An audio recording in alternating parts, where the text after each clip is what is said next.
Okay.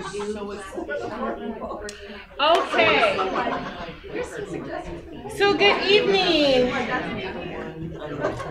You guys, we're going to pick up on our contracts lecture / discussion. And it's perfect segue because last time we had stopped at consideration. And so the clip that I'm going to show you is from this movie entitled It Could Happen to You. And we're going to watch the first 25 minutes of it. And that's going to set the ground and the framework for our discussion about consideration, okay? All right, let's see. Can I get someone to dim the lights just a little bit? And I think we should be ready to go here. Hopefully this works right. We got. Oh. Okay, hold on 1 second here. What did I do here? Okay.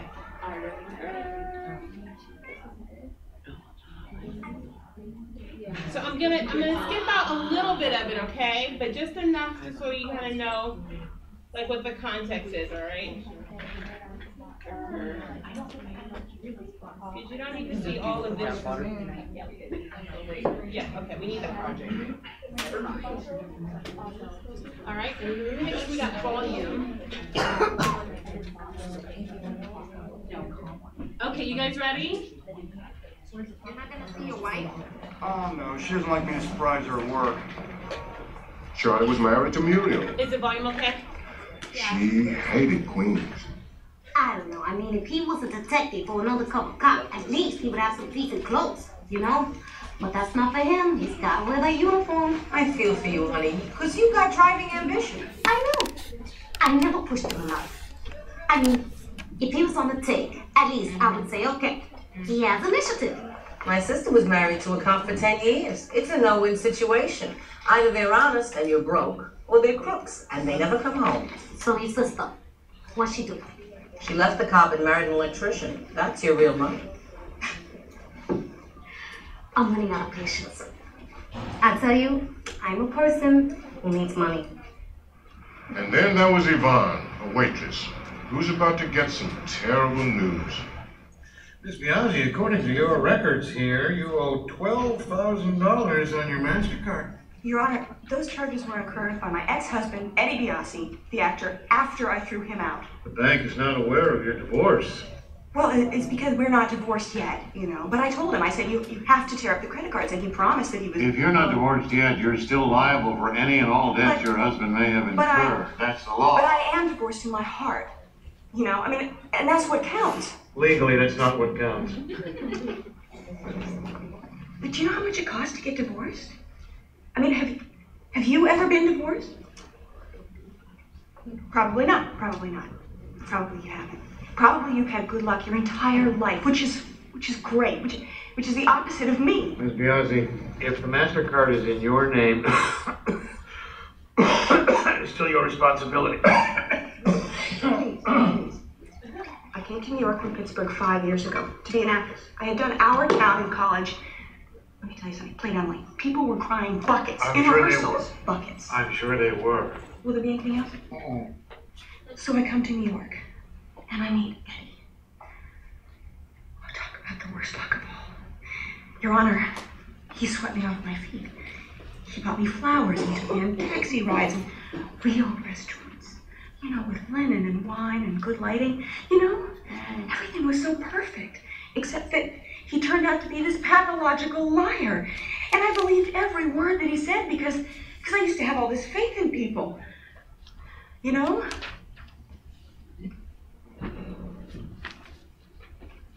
So in short, what are my options here?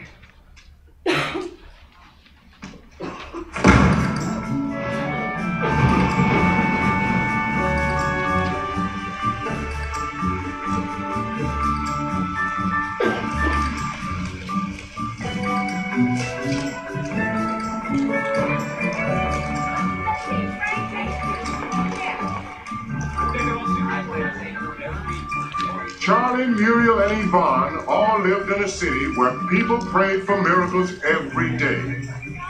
like winning the $64 million lottery. My name is Angel. The story you're about to see, well, it's pretty much all true.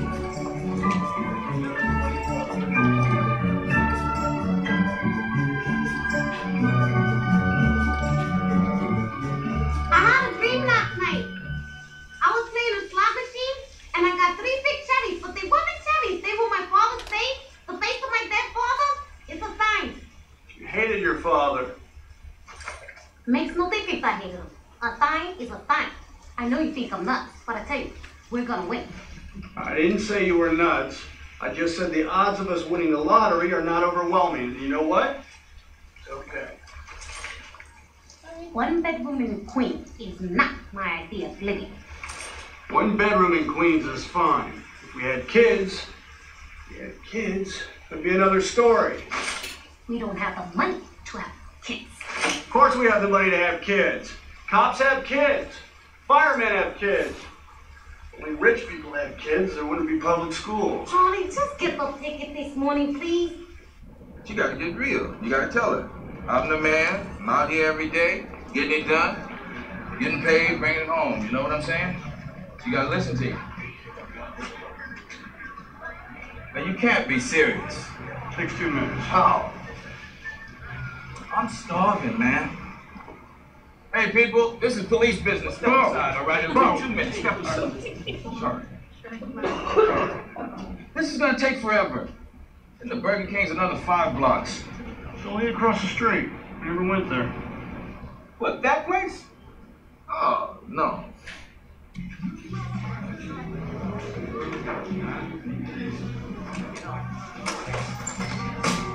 Where the hell were you?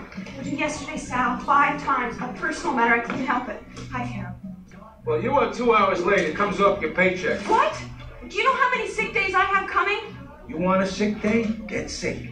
You're healthy? You work. Give me some coffee. On your head, sweetie pie. Thanks. You guys sets a nice tone here, huh? Yeah, like a drill sergeant. Uh-huh.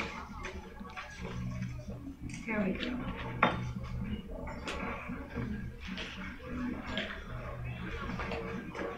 Guys want some coffee? Please. Please. You guys know what you want? Cheeseburger deluxe, medium, while I'm waiting a blueberry muffin. Right. And you, officer? I recommend the lobster thermidor.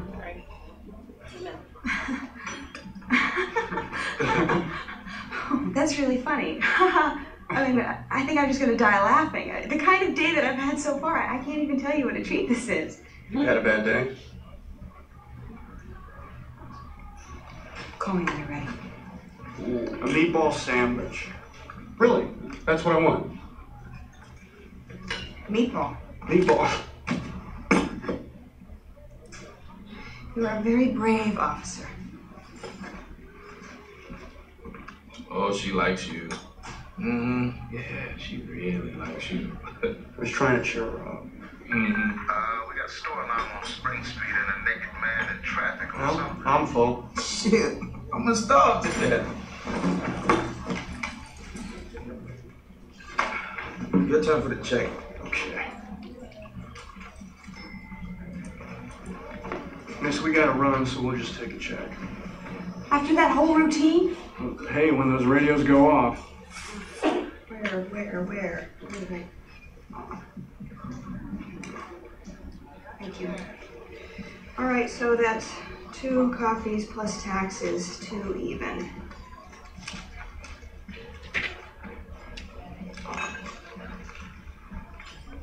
Oh, jeez.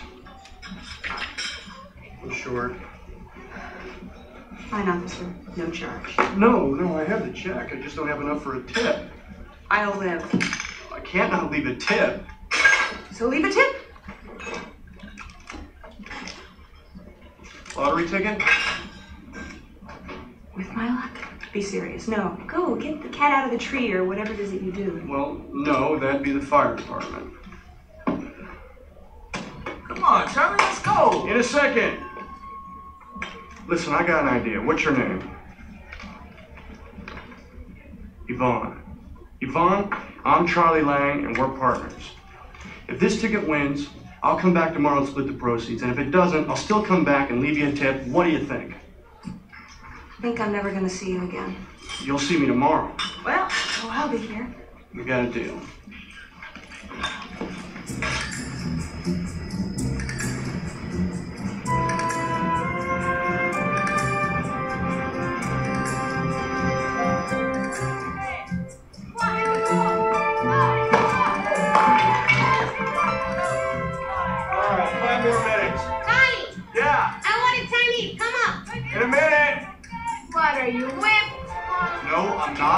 I've got adult responsibilities. Next batter. Hey, better. On. Anniversary is on the 27th, not on the 26th. We always celebrate on the 26th. We got the license on the 26th. We got married on the 27th. So why do we go out on the 26th? I don't know. Maybe it's custom. Look, the fact is that I specifically told you our anniversary. And to anybody who has any stuff in their head, don't wait till they got married. I am sorry, darling. 64, 84. Did he say 26? Those numbers again are 6, 12, 16, 26, 64, 84. When we return sports with That's unbelievable! Jackpot! Jackpot! What are we having, honey? BLT down with turkey bacon. Any Miracle Whip? Of course I have Miracle Whip. No matter how broke I am, there's just certain things. Friends are Tony! I owed her a tip. A tip? $2 million? So you get the picture, right? I never thought we'd win, darling. I never thought we'd win. But we did win, just like I told you we were going to. But if we'd used your numbers, we wouldn't have won. Don't do that. Don't do that, Tony, because you know and I know that in my dream, my dead father came to me through the slot machine, and in his eyes, there were dollar signs and a 4 in place of the bugle. Come on, Tony, you want to blemish his sacred memory? That's ridiculous. He was a nut job, your father. He prayed to chickens. Son, he wants us to have the $4 million. My God, do you think if he intended us to have half, wouldn't there be a 2 instead of a 4 inside the eyeballs?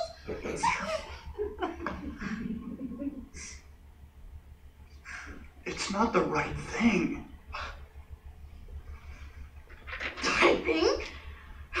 Tony, what the hell is that? You've been doing the right thing your whole entire life for everybody else. Just this once, please, do the right thing for us. I gave her my word. Tony, do you love me? Of course I love you. Then stifle and smell the flowers. For me.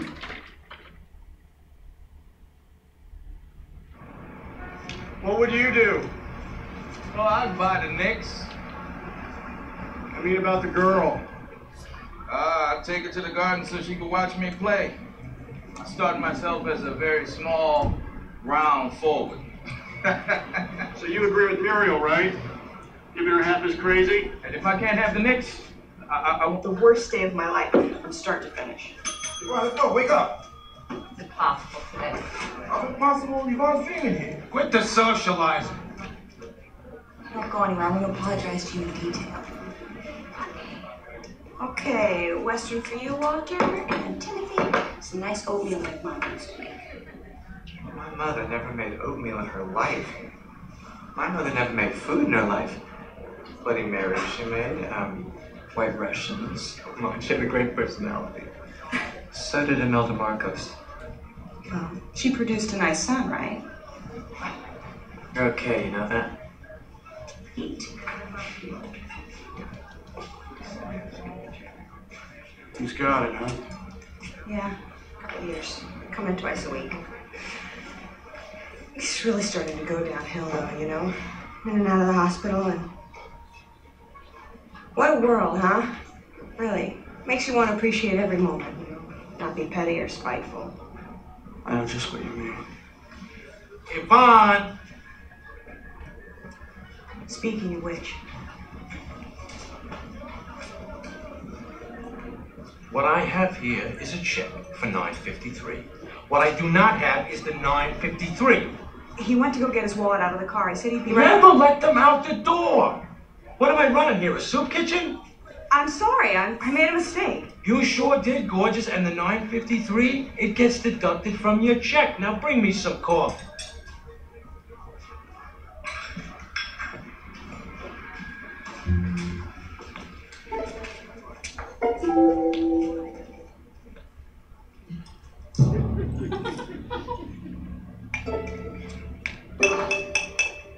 Let me.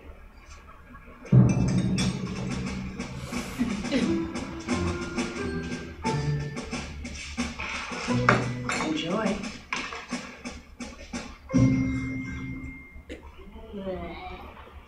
Now that's coffee. So, what'll it be? They're right. Amazing but true. We are all out of cantaloupe and the grapefruit's all dried out, so. Oh, no, I'm not hungry. The thing is, I got something for you. For me? It's just, you know, a trifle.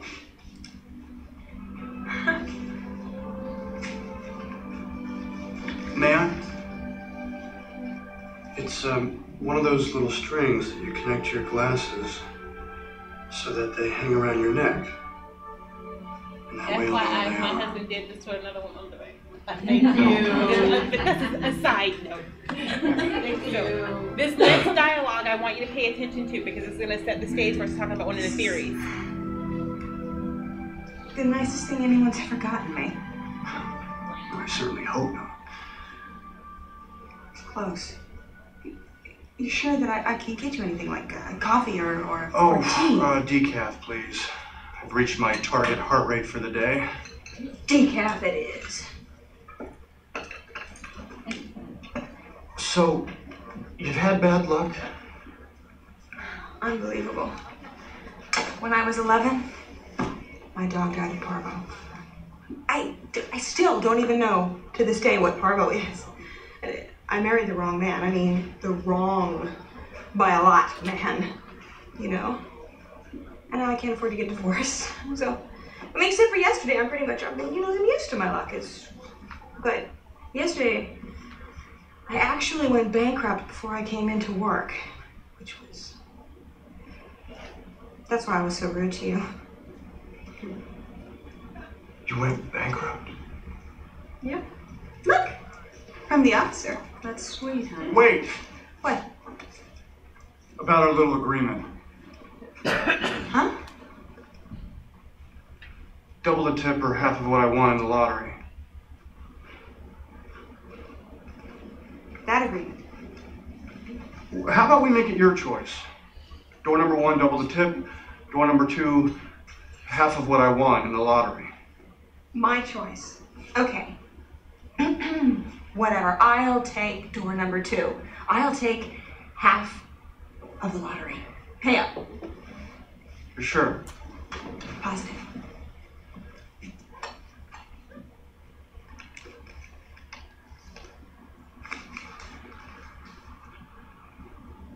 I was hoping you'd say that. I'll bet you were. Better luck next time, right? Oh, actually, we were pretty lucky. Oh, really? Did you win something? We won something. All right. What? We won something? What did we win? $4 million.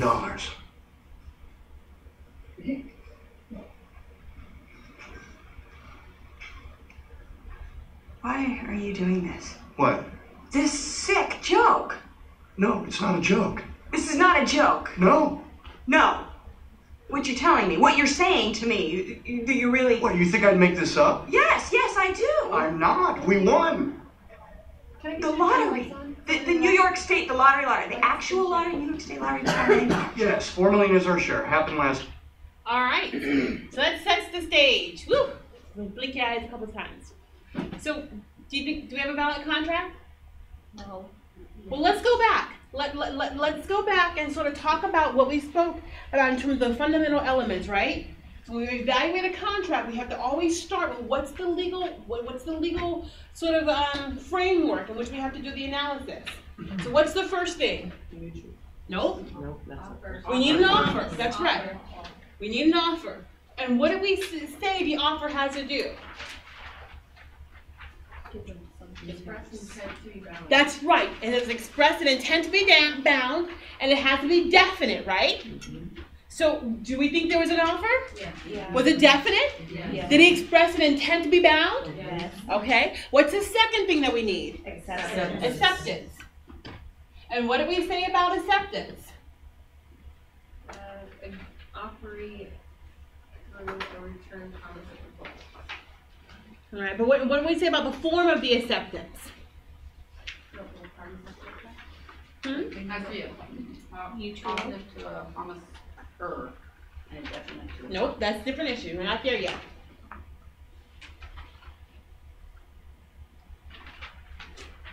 Needs to be communicated, right? Acceptance. It needs to be, and remember, think about what's the subject of this potential contract?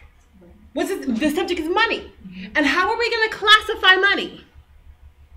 What's money? Is money a good? No, if it was a good, it'd be under what? The UCC. But we're going to call money what? We're going to call it intangible, and therefore you're right, it's going to be under common law. So what does common law say about the form of your acceptance? It has to be what? You must say, I accept. Where's my mirror? Oh, gosh. Mirror image, right? Is it? Do we okay? We following the analysis? Your acceptance must mirror. All right. So do we have valid acceptance? Yeah. Yes. What's the other thing we have to have? Mutual acceptance. So that's right. So these two things are going to give us that magical union that we call mutual assent. Okay? All right? Or what was the other phrase that we used for this? Meeting of the minds. Meeting of the minds. All right? And then we have a discussion about some of the things that might raise a question as to the validity of that mutual assent. Are you guys like, what? That was like 6 days ago, right? And I gave you an acronym. It was that MUFT. Mistake. Right? That's right. Disability, fraud, fiduciary. That's right. So do we have any of these issues here? No. Mistake, unconscionability, fiduciary undue influence, or fraud? No. You with me? Okay, all right. So let's keep going. What's the next thing we need? Consideration. We need consideration. And this is where we're going to pause and pick up on our lecture, okay? And then we're going to come back and we're going to evaluate whether or not we have consideration in this contract.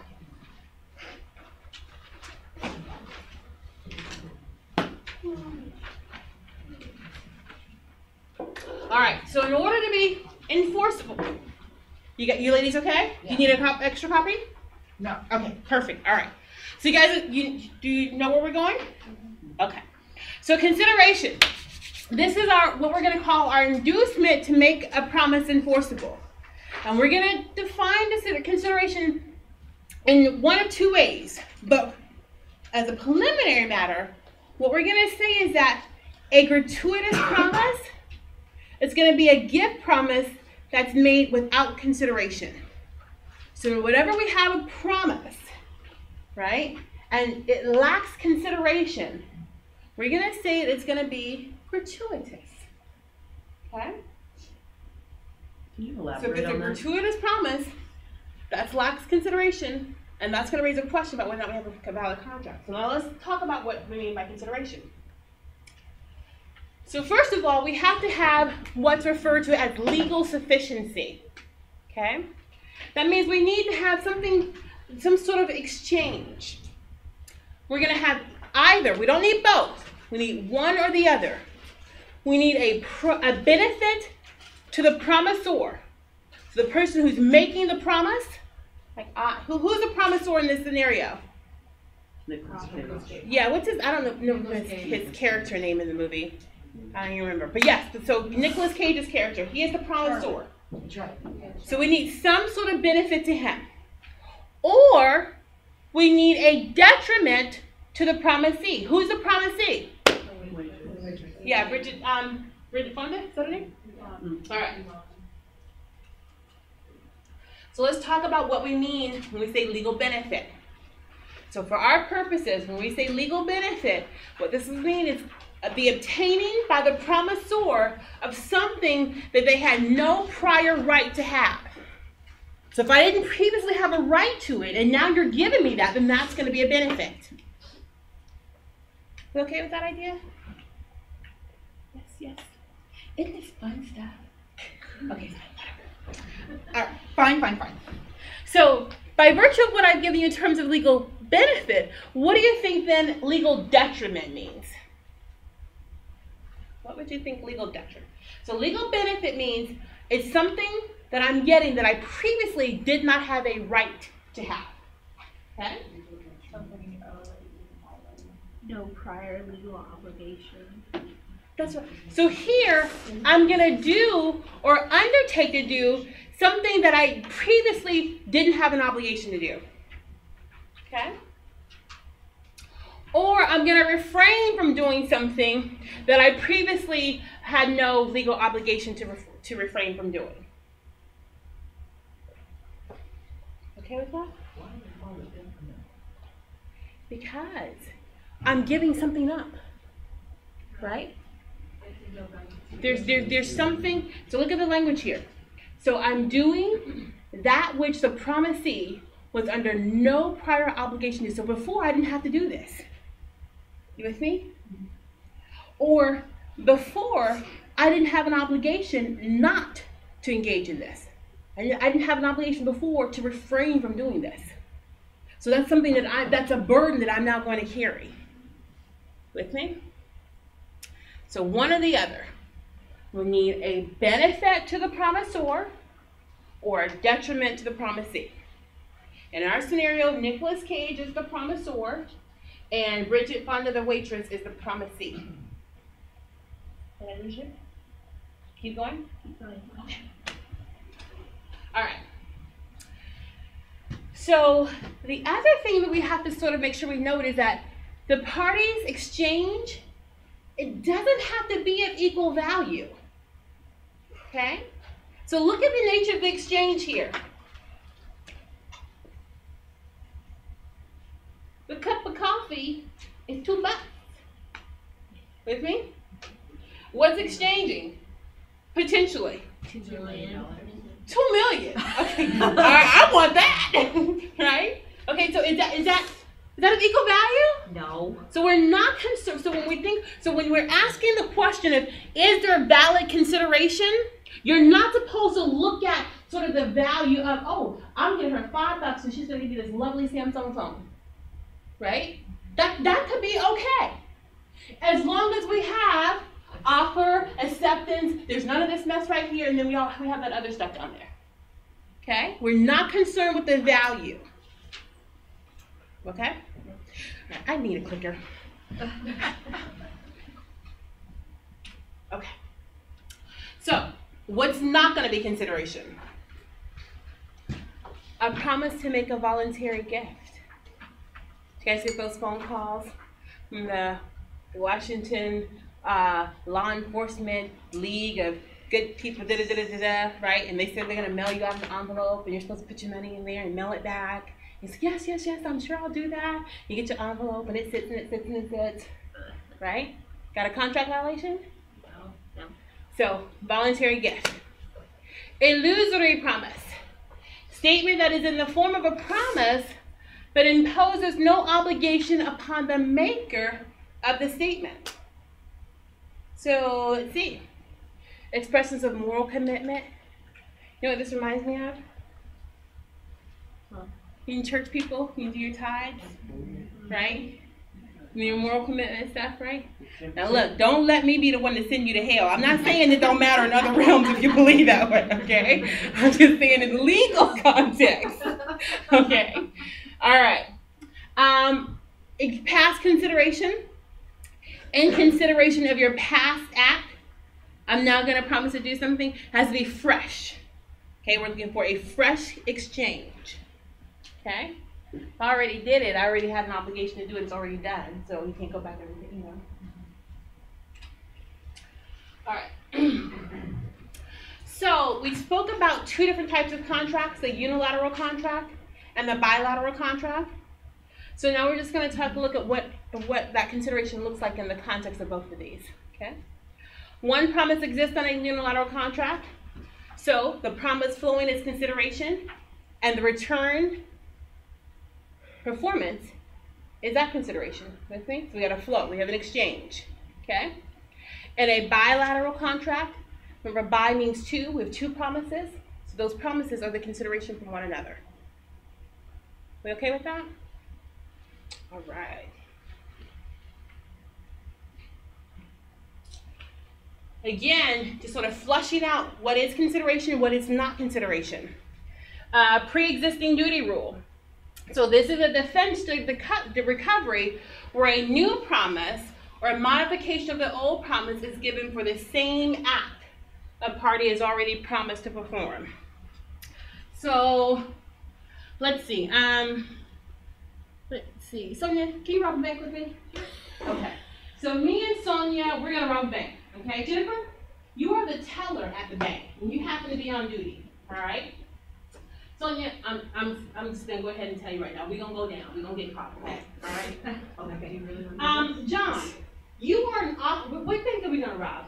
What's the bank across the street? Let's rob that bank. Bank of America. Bank of America. Okay, there's Bank of America. Okay. So we're gonna rob the Tacoma Bank of America. Okay. John, you are at Tacoma PD. You are on duty. With me? Ma'am, what's your name? Carrie. Carrie, you are off duty, and you are with Furcrest. You're Furcrest PD. Okay. All right. And let's see. Yeah, we got a teller. I got my bank robbing partner, got my off-duty officer, my on-duty. Okay. So of course, what's going to happen is we're going to rob a bank. Okay. We're going to get away slightly. Unfortunately, you decide to take your mask off because you get bold. Okay. And so they got our pictures on, and then you say my name. Okay. So they got a lot of information to track us down. All right. So they get the little commercial running, right? If you have information that leads to the arrest or apprehension and ultimate conviction of these two individuals, please call da-da-da-da, right? And there's an award, right? So, alrighty, we go down, all right? You are actually able, you're one of those individuals who gives us information about the arrest and apprehension. So it's very good information, okay? So does she want some of the award? Yeah. Yes. Tacoma PD here, he also does the same thing, so he wants an award too, because he actually assisted in the arrest, okay? You, off duty, you saw him needing some assistance, you pulled over because you recognized our pictures that were blast over the screen, right, of television and stuff, okay? So you assist. So what do you want? You want some of the award. Who gets it? She does. I do. Oh, this is very interesting. Who says she gets it? The teller gets it. Oh, you're fine, you're fine.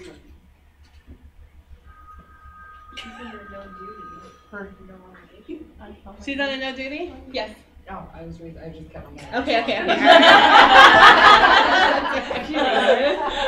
Okay, anybody think she doesn't get it? Anybody think the bank teller? Oh, you think the bank? Now this is very interesting. Now, why do you want to deny Jennifer this? She's got an obligation to do as much as she assisted in the investigation as she can because she works for the company. Oh, interesting.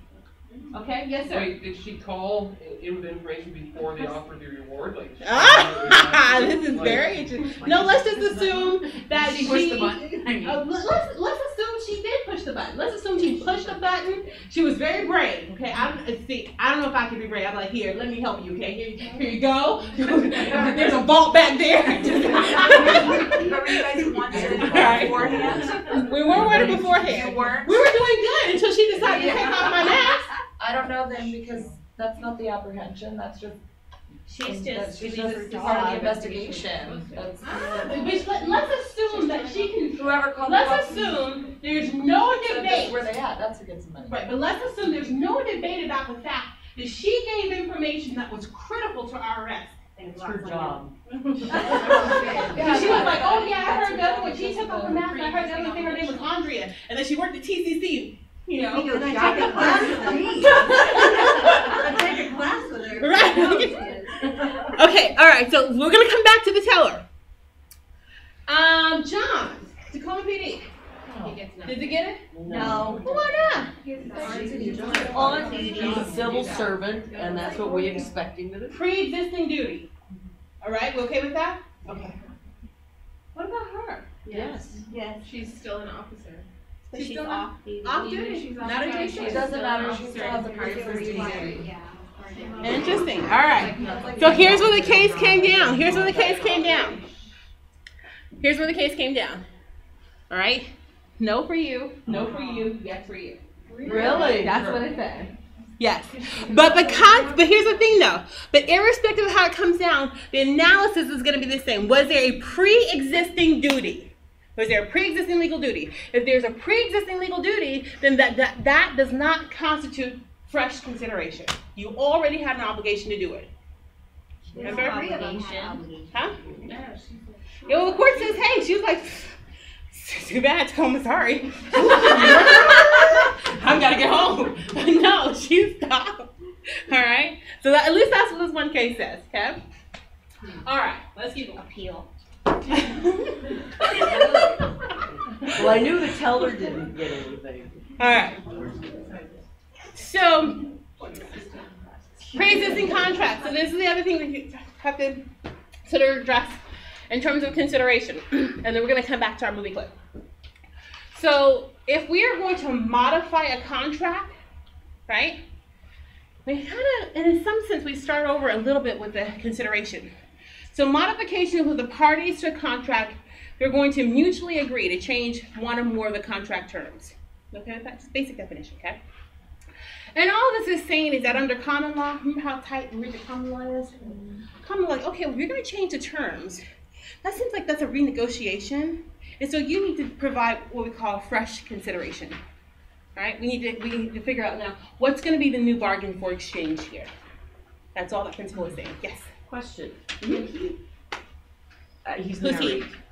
Nicholas Cage. Oh, yeah. Can Nicholas Cage promise someone half of that money? Help yourself. When I can't even focus. It's salmon and it's good. Okay, so that's another issue. We're going to talk about that. Okay. Good issue spotting. So our question was, in case you didn't hear it, is there a problem with Nicolas Cage promising this money to this person outside of the marriage? Well, I think, just on a marital level, I'm just saying, that's the problem. The laws in New York. That's exactly, but yep, so we're going to come back to that analysis. So it's always going to be contingent upon the jurisdiction.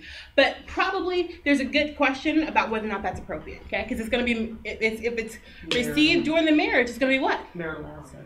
Marital property, okay? All right, under UCC, remember UCC? It's like free-flowing, free love. We want the contracts to work. We got to fill in the terms if we can. So parties can effectively modify a contract with the sale of goods without fresh consideration if they both intend. And again, UCC is always about that good faith. Since we're going to be so flexible here, we expect and impose upon you a duty to operate with good faith. Okay? All right.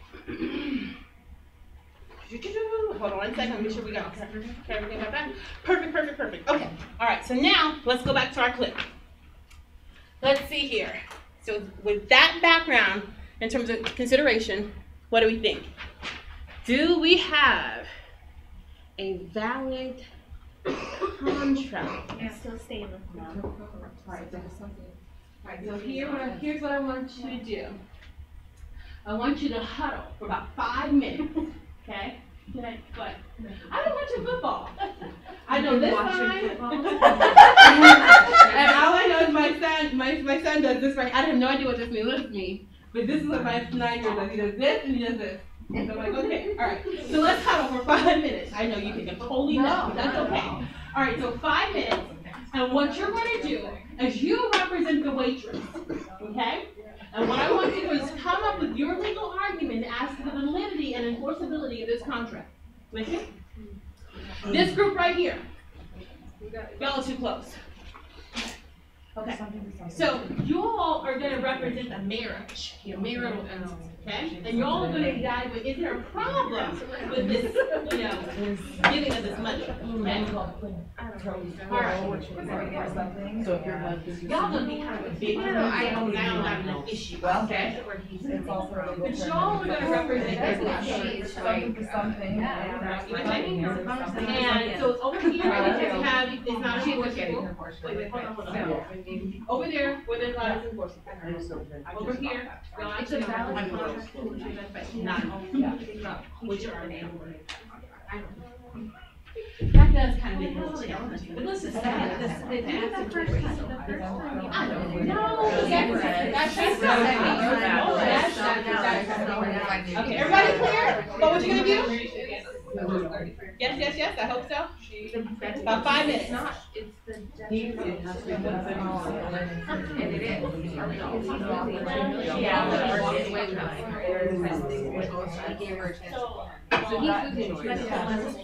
plus the wire. It's the marriage. There wasn't the marriage. But he also about she gave There was a change. actually, I would expect the whole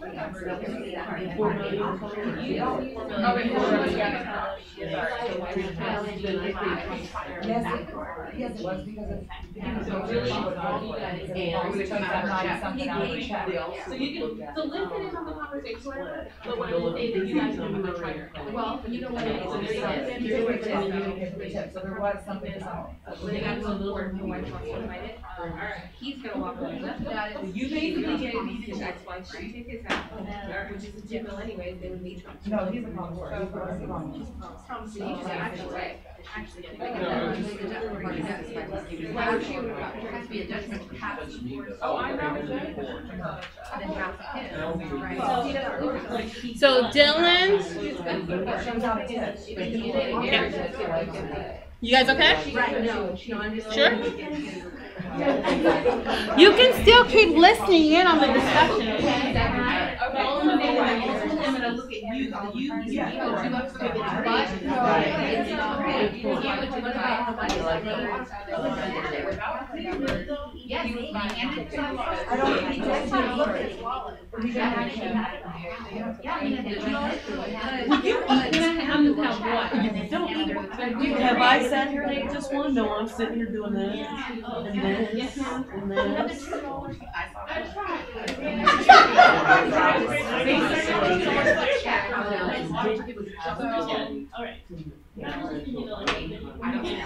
If you give me the answer, I don't see a thing.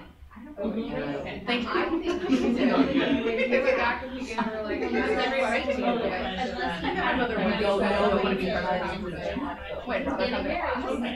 No, you're not. But the wife. The two hours ago.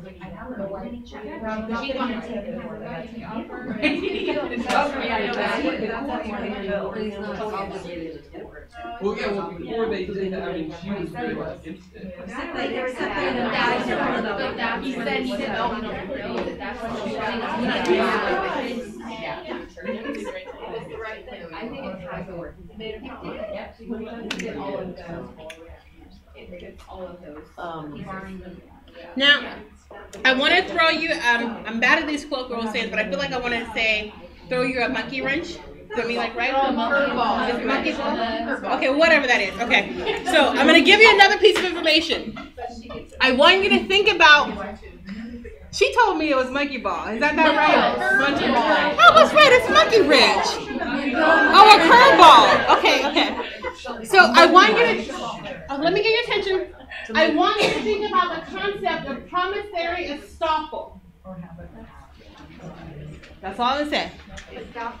Promissory estoppel. You're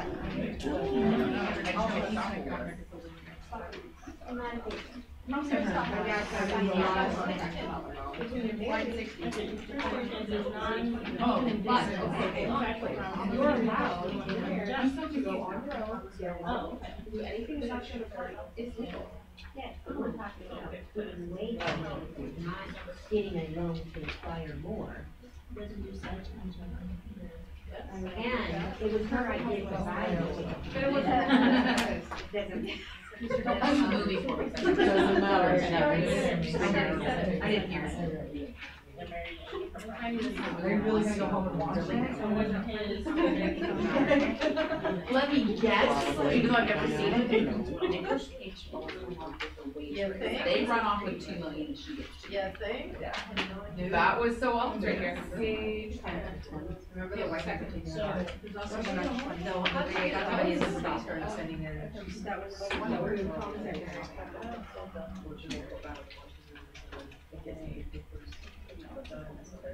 I know, but I'm just thinking like, Oh, they don't have, but no, it's from. Okay. She gets all 4, they get 2, they get 2. right?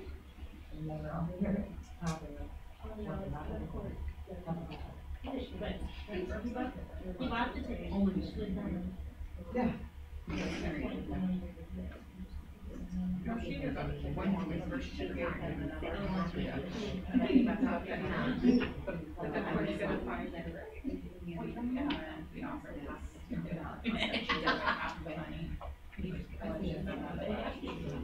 Oh, but then she agreed. I know. That's why I said, You should have been allowed to be a prosecuting attorney. Well, it was without his it was. No, we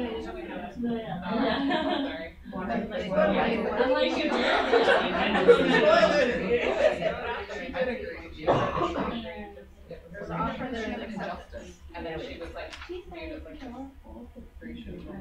was 25 minutes. Because we talked about justice and we I'm sorry? So she can. Yeah, but a consideration of the common. You know, I'm just gonna stand here, I just really don't care, so I'm just not gonna ask you a question. Yeah, he's like, I don't really know what to have to say. Just like, I don't remember. Of a defense. Whatever. What I want, asking that consideration. He's like, And we spent 2 weeks. We had 2 Consideration, I have to get something or lose something. It is I took it seriously, you know, my study. I sat you were really no, I was, because I was not going, I was like, there's no way I want to do that right now. Look, And him offering watch videos.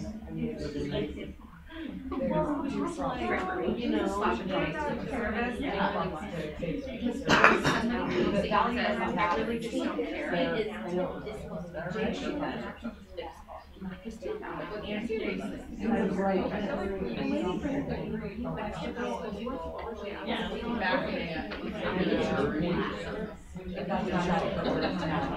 Well, I don't think he would. 1942. Okay, so back to this promissory estoppel, ladies.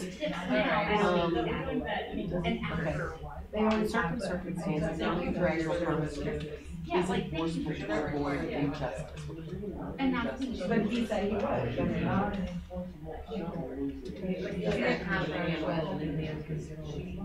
Didn't, I mean, she part of her job to give service. Walking into the conference. Not like she's like really getting it. It is No, see, you'll see the difference between service being part of the job and not. I mean. She had Yeah, he probably should have done. I know we had really more. So you would argue Okay, are we ready? I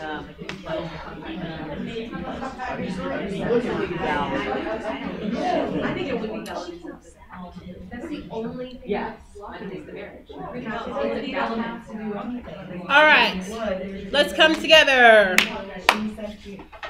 All right, are we ready? Okay. All right, so TCC Family Law Court is now in session. First matter on the docket is that of, let's see, what's the wife's name? Rosie versus Nicholas. We'll just go like that, all right? Perez v. Cage. Perez v. Cage. Okay? So our parties representing Ms. Perez in contesting the enforceability of this contract. We just said that. Oh, no, dear. I need you to come step forward. No, I don't go out. Come on. We had no life in me. You had you elected?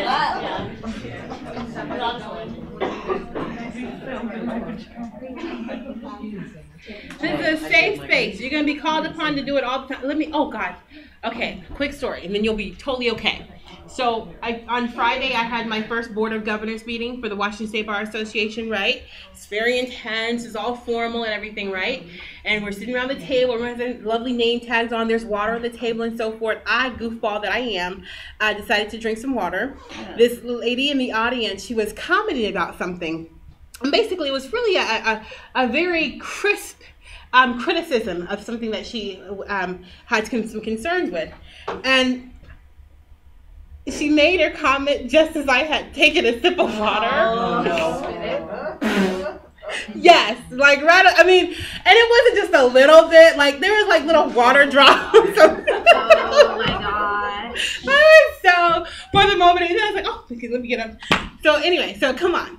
So it happens. You will have moments where you're going to be tried and tested, and the whole point is that communication. And the best things that you're going to be tasked with doing is communicating, whether it's about legal concepts, whether it's about presenting your idea, whether it's about presenting your research that you've done. So this is going to be practice for you, and that's exactly why we have you take the the communications class, okay? So if you don't feel comfortable doing tonight, fine, I'll let you slide. You can do it from there. But I do want you to be thinking about maximizing opportunities to practice doing the things that you're uncomfortable with while you're in a safe environment. We might laugh, but it's all out of love. All right. Go ahead, my dear. We just said that he had, since they were married, he had no right to make that promise to Bridget Fonda in the first place. Okay, so you're challenging it without her agreement. Okay. So your challenge is purely based upon family law in terms of whether or not it was appropriate, given that it was community property. Is that right? Yeah. Okay. So let's practice the language that you would use if we were evaluating this in your case briefing, or you were talking about the court's analysis, or you were issue spotting in your final exam, right? This contract is not enforceable. See, clear, I know exactly where you're going. It is unenforceable because it violates the conditions set forth on a community property, which specifies that community property may not be whatever without the consent of the spouse. You with me? I got facts, I got the law, bridge right in. Okay? Good, good, good. Okay.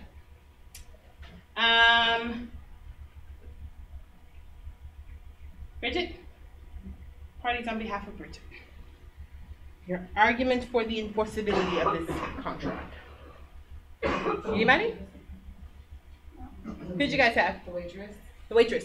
Yes, I'm sorry. The waitress, yes.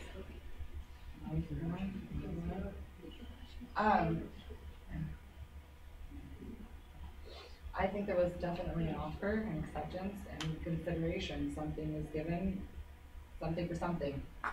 Okay. So, same thing. This contract is valid because it meets the requirements of a valid contract. There was an offer. Explain what the offer is. There was acceptance. Explain what the acceptance is. More importantly, right, and more central to this issue, there was consideration. Consideration is bargain for exchange, a benefit to the promisor or a detriment to the promisee. In this instance, now tell me what it was. So you with me here? So we got to complete it. So now we've gotten out the law, right? We talked about, let's assume that we've talked about offer and acceptance. We talked about the facts, right? Now we've given the law that applies for the consideration issue, and now we actually have to apply that law to the facts. So if we apply the law to the facts, what do we deduce about whether or not there is valid consideration here? Here's the thing, there's no right or wrong definitively. I'm only looking for the analysis, okay? Well, I would say that under the valid contract, you had an offer, you had it, like she was saying, acceptance, consideration is one of the law. It's a valid contract. There was a promise made. But see, what you've done is you jump from rule, somewhat, to conclusion. I need the analysis. Why is there valid? Why are you telling me there's consideration? I'm not arguing with you either way, right? Because you know what I'm going to do? I'm going to dance. She's the one who's supposed to have lost something, right? Or No, she was supposed to gain something. Who is she?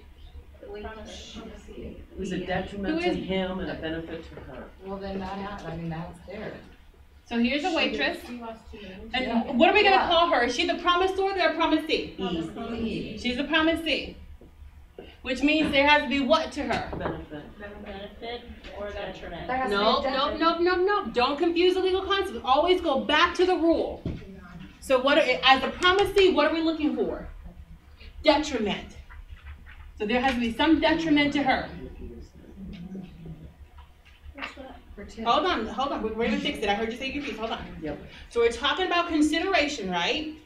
And what we said is that the way that we define consideration is there has to be this sort of exchange, okay? And what that exchange can look like is it either has to be a benefit to who? Him. Who's him? Promisor. The promisor. All right? So we need a benefit to the promisor. Okay? The person making the promise. They have to get some sort of benefit. Or we don't need both, okay? But it's one or the other. So we either need this or we need a detriment to the promisee. And what we said is Bridget, the waitress, she is the promisee, right? So we have to, is there some sort of detriment to her? So then we have to go and look at, okay, well, what do we mean when we say detriment? How do we define detriment? Look at that slide. And you might, here's the thing. If you're confused, she's like, wait a minute, I don't see where there's a detriment. That's okay. Because that's part of the analysis here. If you don't see a detriment, that's all right. I don't see one either. But it doesn't, so that's what we're doing. We're doing the analysis. So how do we define detriment? No legal obligation. Doing that or refraining from? You're doing something that you wouldn't have already done. So doing something that I was previously not required to do, right? Or refraining, not doing something that I was previously able to do. With me? Now let's look at the first one. Doing something that previously I was not required to do. What is she now going to do that she was not previously required to do? What is she now going to have to do that she wasn't previously required to do before? Besides buy Chanel shoes. I'm just kidding. And then but seriously. There's no detriment. No. Right? Yes, sir. Well, isn't the exchange like she let him leave that day without tipping her? This is very interesting. So she let him $2 leave detriment. without. He paid for the coffee. He didn't tip her. He just was not required to tip. Yeah, there's no But he said he bar for would. it. Yeah, but that's not a you don't have to tip though. The tip would be a gift. Yes. Huh? Which is why I asked you the question I did. But here's the thing though. It's still part of the analysis.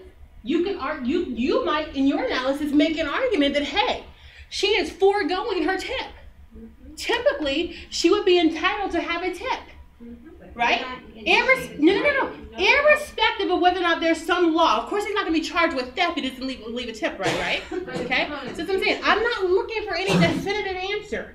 In your analysis, you might say there's no detriment here. She is not entitled to a tip. Therefore, does not meet the legal requirements, right? And I say, okay, check. Over here, you're going to say, wait a minute. Standard industry practice is you leave a person a tip. It might be 5% if you're on the cheap end, or if you're, or it might be 18%, but nonetheless, her expectation was that she was going to receive a tip. That was her detriment, that she did not receive what she was entitled. Do you follow me? And I'm going to say check, because all I'm doing is looking for your analysis. I just want you to apply the law to the facts. Okay? You all right with that? All right. Okay.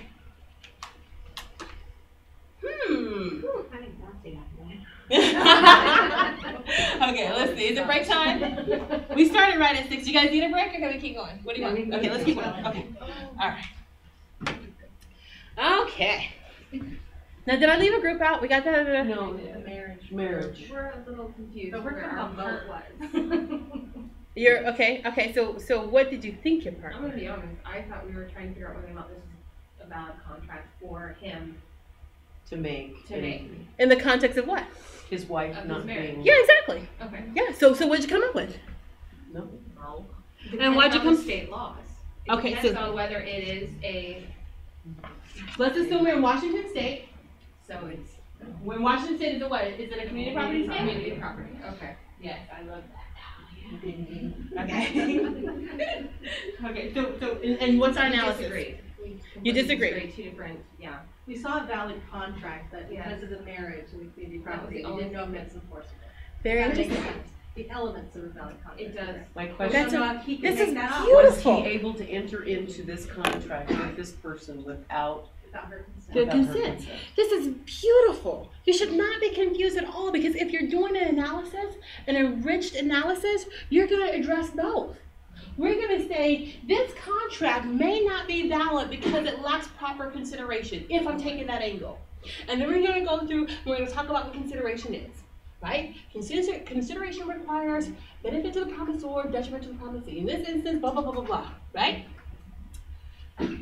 There are additional reasons as to why this contract may not be valid. There are issues with the fact that this is it was community property. Washington State is a community property state. You cannot give away community property without consent of the spouse. You follow me? So that's your multiple layer analysis. So I think, let me just make sure I'm clear. Okay. The detriment, it depends on which side you're sitting on, whether you're for the plaintiff or for the defense. Because the detriment, the waitress could also get a benefit depending on which side you're looking at, or be the detriment, no? I think Not he so did much. see a benefit though. No. I think you When saw he a made- benefit too. No, when he saw made the her. contract, he started out with, here's your tip in an envelope, okay, I can just walk away by giving her this. But then he started to figure out what her life was like, and so there was kind of a benefit for him in the end, that he was helping her get out of that. That sounds like that moral religious goobity gop. I'm just kidding. Bottom line is, he didn't have the But right to in that give his little wife section- money Okay. away. I'm telling you. Okay, let me pause. Okay. So a couple of things, right? So this is why it's so crucial that we identify the role of the parties, because that's going to determine how we complete the analysis. So that's why we start out here. Okay, who is who? So she's the promisee. She's the person on the receiving end of the promise. So for the promisee, there has to be a detriment. So whenever we're talking about the promise, we never get to change the legal concept in that sense, right? We don't get to change the elements of the rule. So the rule says that the detriment is something that the promisee has to have. The benefit is something that the promisor has to have. So depending upon how we define the parties, that's going to dictate what we're looking for. So that's the first part, okay? Now, to the second part here. I was just kidding. No, I just, when you look, But you're when you so watch no, the video, You're you see right. it. You're right. You see this lovely story unfolding where she talks about how her dog died of that terrible disease, you know, and then she married this terrible guy, and her life is such a hot, ratchet mess, and bankruptcy. Oh my God! And it's like, wow, let me help you. Because in my heart, that I'm gonna feel so good, right? I'm gonna get all kinds of beautiful blessings. That sounds like a sob story. She's working for a tip. Let me. Do we get that aside? Do we get some sort of personal benefit from being generous and kind to others? Yes. Yeah, right? I mean, sometimes I'm not saying you have to be warm and fuzzy, people, okay? Right? Well, I'm just saying that, yes, you could argue that there are some warm and fuzzy tingling feelings that you get from being kind. And you should be kind to people, right? Okay. Having said that, didn't I start the very beginning of our introductory lecture talking about there's a difference between the law and morale, right? Sometimes those things will come together, but sometimes they don't. Is it a moral issue for a person to drive without a license? I don't know that it's a moral issue. They get tied every Sunday, or give zakat if they're Muslim, or whatever they do in other places. Do you follow me? So all we're saying here is that that sort of warm, fuzzy feeling, that's voluntary gift. That's that gratuitous stuff, that illusory stuff where there's no commitment required, right? I'm not getting anything, I'm not getting something tangible back, right? And so that's what we're going to say in terms of looking at the legal principles. There's a question about whether or not that's valid consideration. Okay? Okay, completely different. Okay. Does the statute of fraud apply when it's a gift of $4 million or $2 million? And that's going to be the other part of the analysis. Ding, ding, ding! She's on a hot roll. Because what do we call money? What's money? It's an intangible. And what does an intangible fall under? Common law. What does common law say? Statute of frauds compliance, baby. Right? That's a lot of money. As a matter of fact, I'm like, oh, that is so sweet, Nicholas. Just write that right now. The napkin is just fine. You can just write it on the napkin. Right? Okay, so again, multi-layer analysis. All right? Are you okay? Yeah, I was just saying it has to be in writing, so it's not a valid contract. So that's going to be, so here's the thing. I thought you could have verbal. Not statute of Statute of fraud, no, right? yes. But here's the other thing. So now she says, okay, I'm saying definitively. It's not been writing, so therefore it's not valid. Okay, so then I gave you, well, what about that monkey ball? Monkey, whatever. What about that added information I gave you about promissory estoppel? What's promissory estoppel? And does that change our analysis a little bit? How can we change the facts? Now you have to play with it. How can we change the facts so that promissory estoppel could be something that we consider in this analysis? If we say it's unjust, but what else do we have to show though? But there'll be damage to the promisee if they don't enforce it. That's right. And what else? And why is there going to be what else? You guys are talking about the latter part of the elements, but what are those first initial elements we have to show? So we're dealing with a non-contractual promise. We're going to concede that. Which he reasonably expected. Yes. So that Nicolas Cage made a statement, right? That it was reasonable for him to know that it was probably going to induce action or inaction on the other party's part, right? And it was in fact reasonable, and it did in fact induce that person to do something or not do something, right? So let's spin the scenario a little bit. Let's say she has a conversation with Nicholas before she's going to go to bankruptcy court. And what she's explaining is that, my luck is so awful. At bankruptcy court this afternoon. I don't really have any money. I don't know what I'm going to do. Blah, blah, blah, blah, blah, right? And so then we have this whole dialogue. And he says, well, hey, I hit the lottery. I remember I owe you something, a tip or whatever. You can go to court and tell the judge that you're going to be able to pay that off within 2 weeks because I'm going to go and cash this lottery check and I'm going to give this to you. You with me? So now, what do you think? Does promissory estoppel apply? Still has a wife to consult. She ends up not. But here's the thing though. Corinne, I don't want you gotta be more complex in the analysis. The mere fact that it's not in writing is not gonna stump out of the door the possibility of promissory estoppel being a means by which she's able to make it enforceable. It may depend upon the jurisdiction, but we have to complete the analysis. You with me? I think it's unconscionable to think that somebody would come back to the door with $4 million and hand you $2 million for a cup of coffee. You think that's you cannot use the language like that. That's not what the court calls unconscionable. Yes, it is. But you're right though. But in terms of is that reasonable? Right, 2014 USA. I don't know if that's But it could be, depending upon all the facts and circumstances. Right? If the evidence were to suggest that maybe we sat. This is the officer. I'm the waitress. We sat, and in that restaurant for 4 hours. I was crying and boo-hooing. And we sat up there, we mapped out my financial scheme, my plans, and they're like, here, look, I have this, this lottery ticket. I'm going to help you. You with me? And we come up with a deliberate plan. Go tell the judge that you will be to pay this, here's a payment plan, here's a payment schedule, right?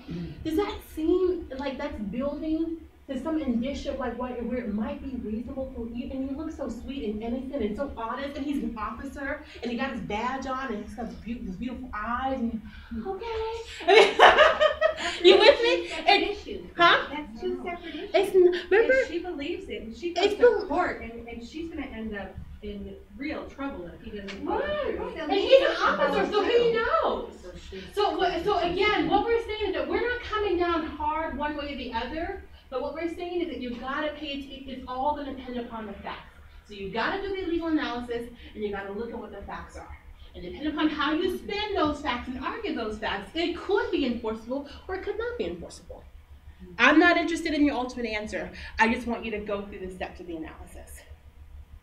Okay? Cool stuff, right?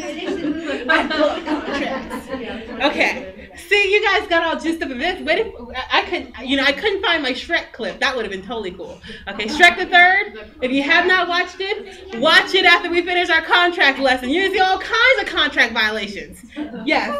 Is there anything to the fact that he didn't give it all away, but he gave away half? Which might, technically be his half. Thank you. Oh, so we didn't argue that. We were told, no, the judge may not give you 50% when you leave the marriage. So you don't have a legal right to give that away at all. That's another part of the analysis, yeah. I conceivably, he would be entitled to 50%. But it would depend upon what other facts and circumstances are at play. Let's say, for example, in some crazy scenario, they had DV issues, right? Well, in certain states where there are DV issues, the court will reproportion what you're entitled to on the community property. Okay? All right. Okay, so we're going to, well, you got to see what we're doing. Sorry about that. I feel like, looking at the time, I have 7:17, 7:20. Let's come back at 7:25. Is that okay? And then we'll just run through until we're done? Or do you want 7:30? 7:25. Let's 7:25. Okay, perfect. So let's break now and come back at 7:25, okay?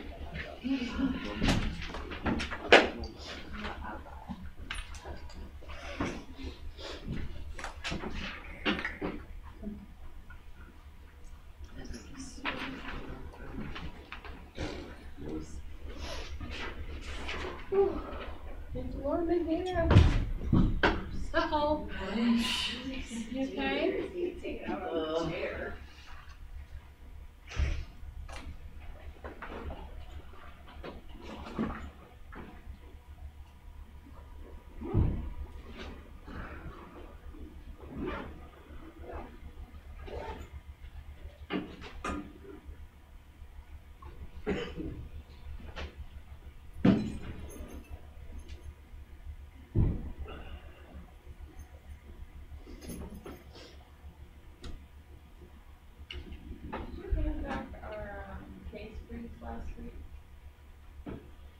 Case brief 2, I think I did. The first one that we had handed back. What do you mean the first one that you handed back?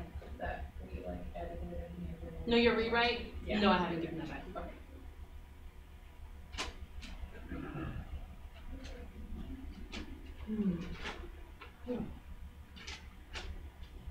Is there a vending machine in this one? Only soda, no food. Oh, the water maybe? Sure. Hopefully. Okay. I feel like the water's always sold out. Oh, yeah. Probably right. There's a Especially if water. there's only one. You need a water? Hmm? You need a water? No, is that the only one? No, I have another one right Oh, now. really? Here, well, I'll give you what we Oh, I'm not really worried about it. I just carry these with me. Oh, thank you so much. I would love to have some more. I don't know why it seems warm in the room today. You're freezing? Is it because I'm jumping around like a pool? Okay, fine. All right. Like a monkey. I will not. I'm fine. I will not use it anymore. I tried.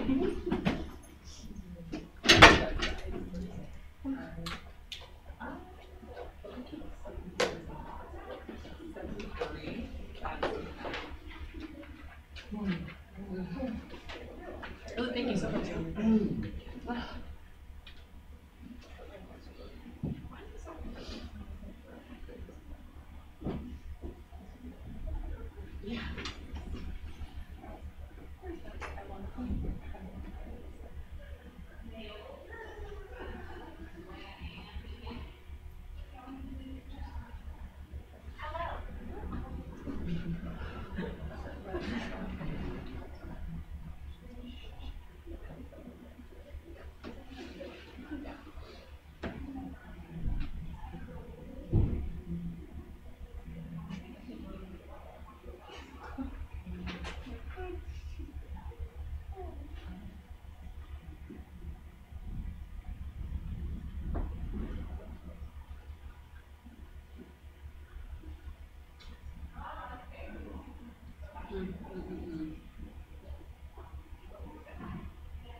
And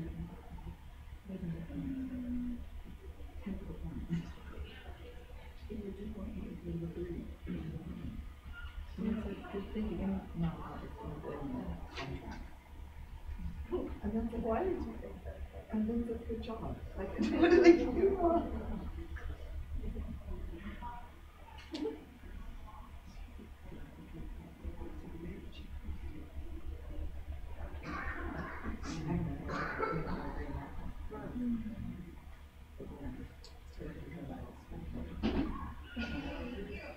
Oh, that's right. Corinne, you're taking contracts this quarter, aren't you? Someone was telling me about your contract that you have to write. It's due Friday. Okay, all right. So we were light this. I mean, she's done, every one of our discussions or homework that we posted has pretty much been a clause that we need to add into the contract. That's beautiful. So she's kind Exactly. of, I've seen it. we just have to make it fit our contract now, you know, so it shouldn't be too difficult to draft up with that. Just gotta make sure all the elements are there. Okay, so we're gonna talk about that. We'll talk about that. Third wheel. And we'll talk about third party to contract.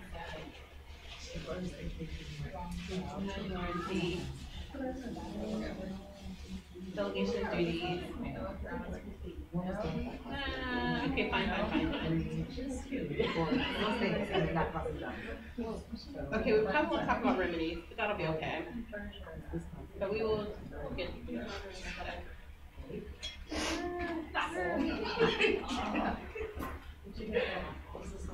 No, I tell you, I mentioned my friends, and it's hours, so I called back the place and said, hey, I just checked this out, like, oh, they left it up, like, I know it was online, but they left like an hour ago, so where are they? He's like, they left it, he was like, okay. I'm calling for more information. I think where is the driver? He was like, what? In his car, I was like, well, I don't know, I can just tell you that he's out delivering. Thank you. So an hour, and then like more time goes by, and then I get a call from the store. Oh, yeah. I couldn't find I still needed I this. tried to call yesterday, and she's like, his name's Harry. I was like, all right, he's probably really old. I probably yeah. And then he like shows up, and he was like, he called me, and I felt so bad. Like, I felt so bad. And then I called the store back. I was like, how are you feeling? They're like, yeah, I was like, yeah, it's great. He was so nice. And they're like, okay. I was like, shut up, 12-year-old. Store manager. Yeah. He was like, what else? I was like, there's nothing wrong. Yeah, right. I just want to say, he doesn't even have a mic. I just want to say that he was very nice. So I was like, honey, what time do you get on? Okay, I'll do that. And then I texted my friend. I was like, I told him that I just did this like all this and then I called him.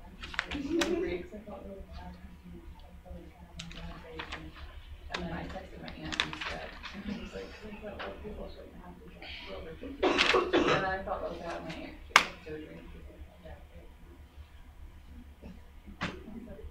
All right, so because we have a great deal to cover, it's 7:25. I'm going to go ahead and get started. Oh, there you go. All right. Okay. So are you guys okay with the lighting if I don't dim the lights, whatever, this is okay? That's fine. Okay, all right. So offer, acceptance, magical union, mutual assent, consideration, legal capacity. All right, that's the next thing. We're kind of flushing out these elements and talking about them in more detail, okay? So the first thing we're going to deal with is the idea of infants. So remember when we talked about legal capacity, we said none of the 3 I's, infancy, intoxication, and competency? Okay, so we begin with infancy. Minor, also called an infant. It's a person who has not reached the age of majority, meaning whatever the legal age is that's set by that jurisdiction. In Washington State, we define the age of majority as 18, okay? So our general rule, almost without exception, contracts entered into by minors are voidable at the guardian's option. So parent or guardian, okay, can be voidable. Notice I said voidable and not void, okay? Good. So an emancipated minor can avoid a contract, right? What do I mean when I say an emancipated minor? Someone who's under the age of 18, whose parents, and they found it court and emancipated, they take care of themselves. Exactly. Okay. Certain categories though are not going to be avoided.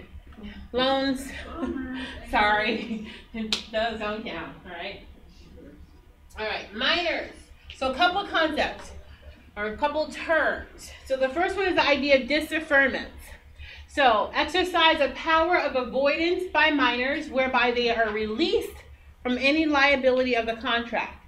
So if we say, so the idea of disaffirmance is that basically they can be released from any of their obligations. They can get out of it. Okay? What now? Who releases them? Well, who's going to release them? Email. Who's going to release them? Right? Right. So either the other party, or if it's litigated, then the court. Okay? All right. Disaffirmance may be expressed or implied. Courts are going to differ on the consequence. Again, it depends upon the jurisdiction. So some say the minor must return any property received from the other party. Okay. Other states require at least the payment of a reasonable amount for the use of the property. So think about it. What we're saying is that the minor wants to get out of the contract. Maybe it was a contract for, so here's our minor.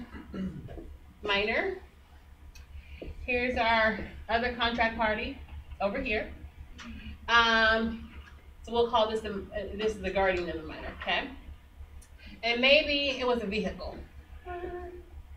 Okay? So some say, okay, fine, give the car back. No car for you. It goes back over here, right? Other jurisdictions might say, yes, give the car back, but you also have to give back any depreciation, anything like that. Okay? All right, disaffirmance. So the question becomes, when can a minor disaffirm? Okay? So here is the magical timeline. Any time before reaching the age of majority. So any time before reaching 18 in Washington, because that's our majority, or if it's at a different age in another jurisdiction, it will be whatever that age of majority is. Or a reasonable time thereafter. Now, what's your question gonna be? What's reasonable? Thank you. I don't know. It's gonna depend upon the facts and circumstances of a particular case. Okay? All right. So, Washington's rule on disaffirmance. A minor is bound not only by contracts for his necessaries. Now, why we don't just say necessities? I don't know. But necessaries. But also by his other contracts. Okay? So a minor is going to be bound by their contracts. All right? So not only for the necessaries, meaning those things that are essential, right? But also for any other contracts. This is, you think Washington, you think, progressive, but this is not that progressive. You with me? All right? Unless he disaffirms them within a reasonable time after he attains his majority and restores to the other party all money and property received by him by virtue of the contract and remaining within his control. So Washington's rule says, okay, yes, you better do it. You can, and if you do it, then you have to restore the party back. So give everything back. Okay. All right. Now, if you don't disaffirm, so here's our magical timeline. 18 is the magical number. Okay.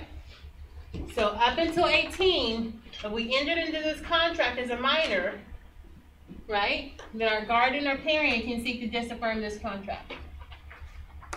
Up until 18 or reasonable time. Okay? Is that all right? If I don't do it by age before then, or that reasonable time period thereafter, then I might be said to have ratified the contract. Okay? Ratification. Minor, after coming of age, so after reaching the age of majority, may choose to adopt or ratify the contract whereby he or she surrenders the power of avoidance. Okay? So remember, I only have this option after I reach the age of majority. Okay? Only after. And what happens is, this is going to make the contract binding from the very beginning. So let's say that I entered into the contract here. With me? All right. I pass the period where I can disaffirm it, and so now, at this point in time, I ratify it. Either I do it affirmatively, saying, okay, yes, I wish to continue, whatever, right? Or I do it sort of impliedly because I don't do anything. Is that okay? All right. Okay, let's see here.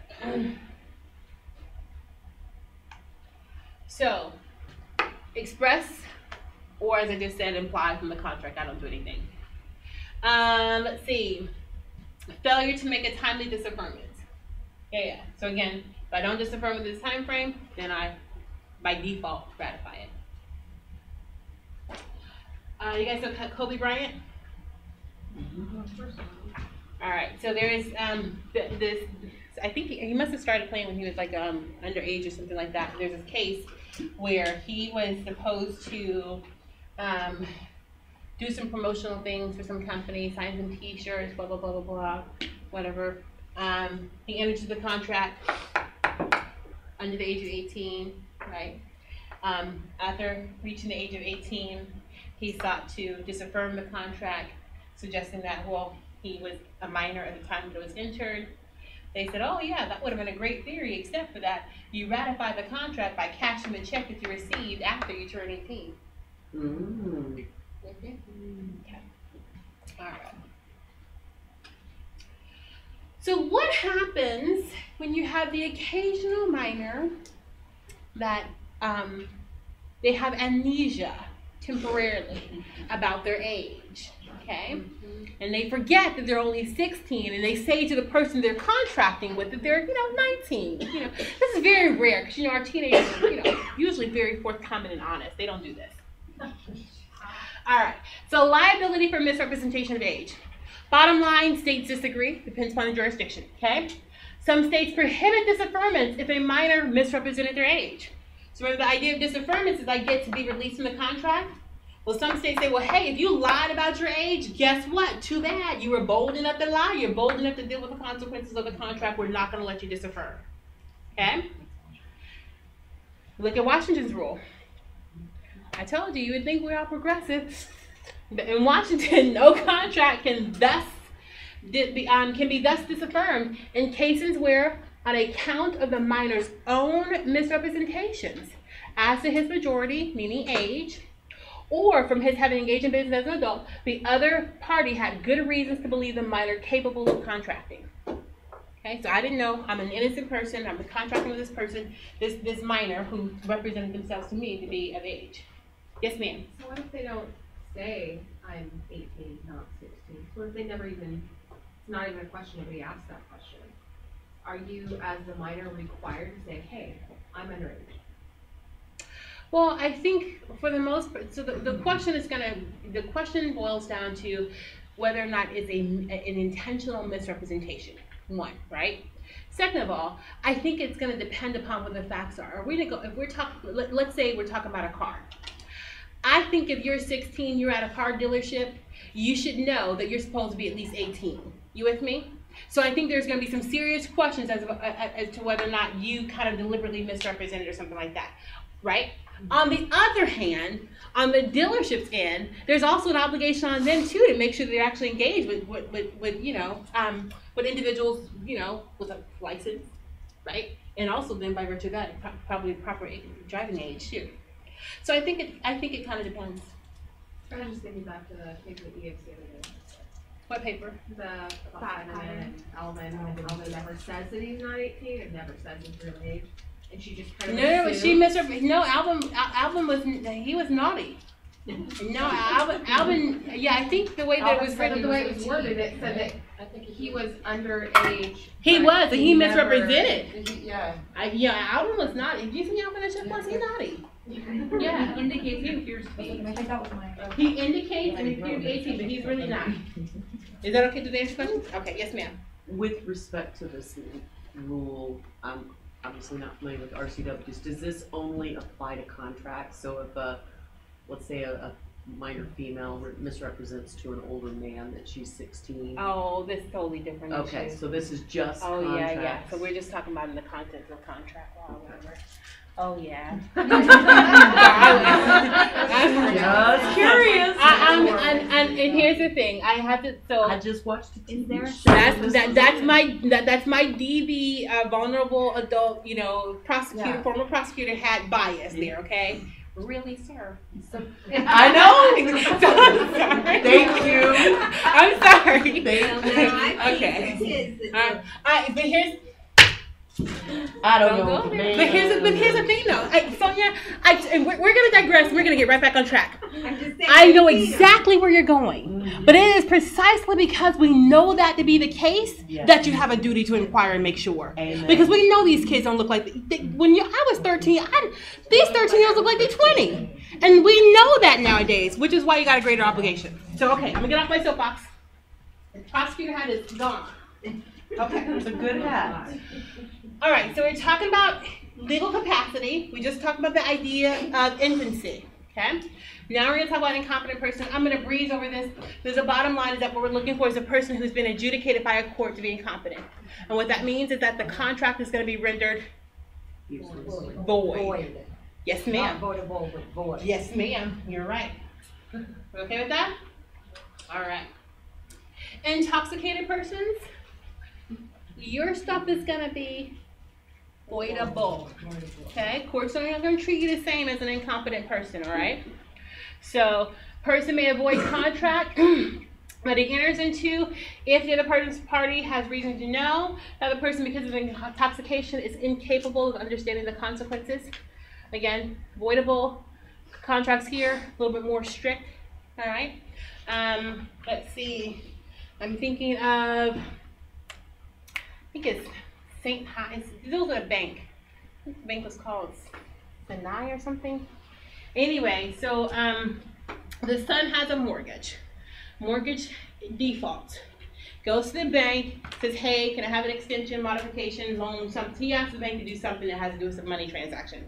Bank says, hell no. But hey, your father is a very good patron. He banks here, has great credit. If you can get him to co-sign, then hey, we'll give it to you, okay? So he goes, gets his dad to sign, right? Dad writes out a check, whatever, signs the papers, okay? All right, this son, guess what he does again? Defaults again, right? Goes back to the bank, hey, can I have another? Bank says, okay, sure, but you gotta get your dad to sign again, right? Goes, has dad sign, okay? Guess what happens? He defaults again. You're using on the story, right? So defaults, that's why we got a case, right? So defaults again. So guess who they come after? Dad. Guess what dad's defense is? I was drunk at the time, right? So court says, well, wait a minute.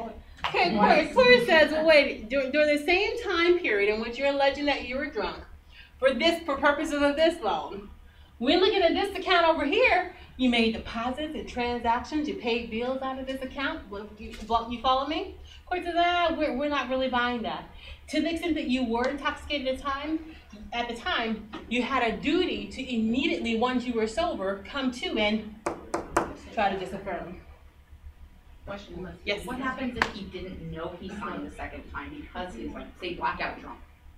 So he didn't, I'm just saying, I'm not, yeah.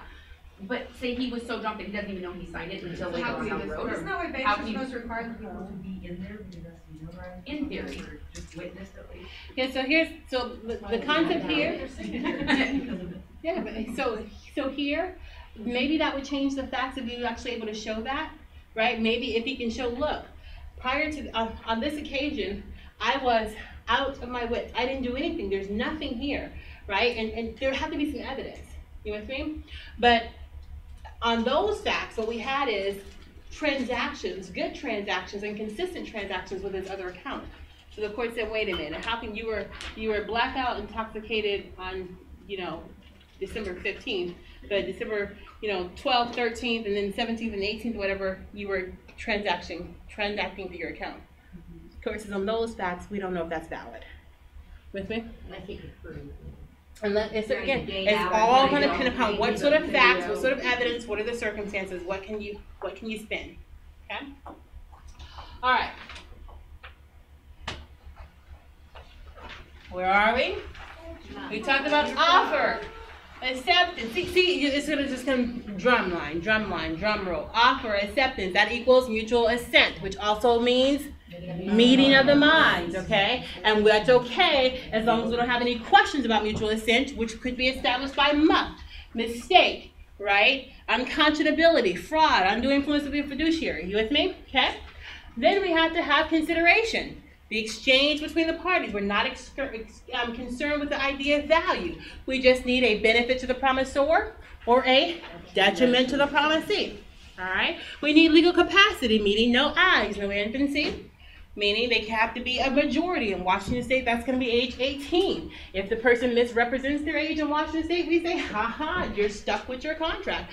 We also need the person to not be intoxicated or incompetency. Incompetency will render the contract void. All right? Then we need legal subject matter. Legal subject matter, basically our contract needs to relate to something that's legal, not illegal. That's it.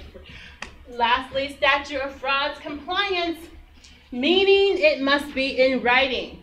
Remember that an oral contract can be valid and enforceable. Okay, so it's not to say that you forget the concepts, but we're saying that there's some things, the subject matter is just too monumental, too significant, that we really want to have it reduced to writing. Okay, those ideas are marriage, where property is consideration for such. Niku is not here. He's like, I'm not going to marry her again. Okay, fine. He's divorced you for his last time. He is like, never coming back alive. I'm messing with you. Niku, honey, I'm only kidding with you, okay? All right. He must have left All right. I swear I saw him. I thought I saw him too. Yeah, Or perhaps I was dreaming about him, which that would be inappropriate. But you thought you saw him too? Yeah. Okay, good. Okay, good. All right. So over. This is so bad. Where is that shovel? Okay, all right. Okay, so statute of frauds, remember if it's a moles, marriage, where the property is consideration. If it's going to be over 1 year period required for the performance.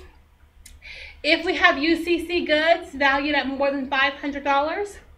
If it relates to the sale of land or leasing of land.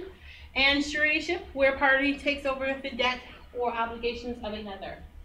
I have a question. Yes, ma'am. So a lottery ticket is a tangible, and so it's... Is it? Or intangible. Yes, okay, ma'am. Let me think about this. No, yes. So the lottery ticket itself is a product, and it's worth money though. So how would you know what? No. No. A lot of, So it would just be money. Yeah, technically you buy the piece of paper and it's just It's just money. But what's it? Yeah. So your check. The only thing you're getting money. Yeah. So here's the thing, though. You have a piece of paper, right? But the piece of paper, and this is, it's interesting when we think about money this way, right? Think about it like a check. The check is the paper itself is kind of meaningless. It's the money, the value that's associated with it. Okay? So the paper, so we wouldn't look at it and say, okay, I have a lottery ticket, this is a good. It may come in the form of a good, but its associated valuable is an intangible. It's the money. Following? Okay. All right. So even to the person, I'm sorry, No, it okay. gets all confused. Even to the person that it has no value to, so he's saying this lottery ticket or this check, to the waitress, it's not a valuable, it's not money yet. And he doesn't know that. It was a piece of something. I mean. Yeah, but it isn't. Well, here's the thing, though. That part, whether it's worth $2, $0, or whatever, the fact that it is associated with money renders it an intangible, and that's the part of the analysis. You with me? Unless you so even if it wasn't even if it wasn't a winning lottery. Yeah, because we're still talking. So what you're focused on is the form, and what I'm telling you is that whether it's a lottery check, whether it is a cashier's check, whether it is a check, or whether it's actual currency, we're going to say that that is an intangible, okay? Because it relates to money. Okay. Is that okay? All right. So are all intangibles under the statute of fraud because money isn't listed? No, you're confused. You're confused. You're confused. Okay.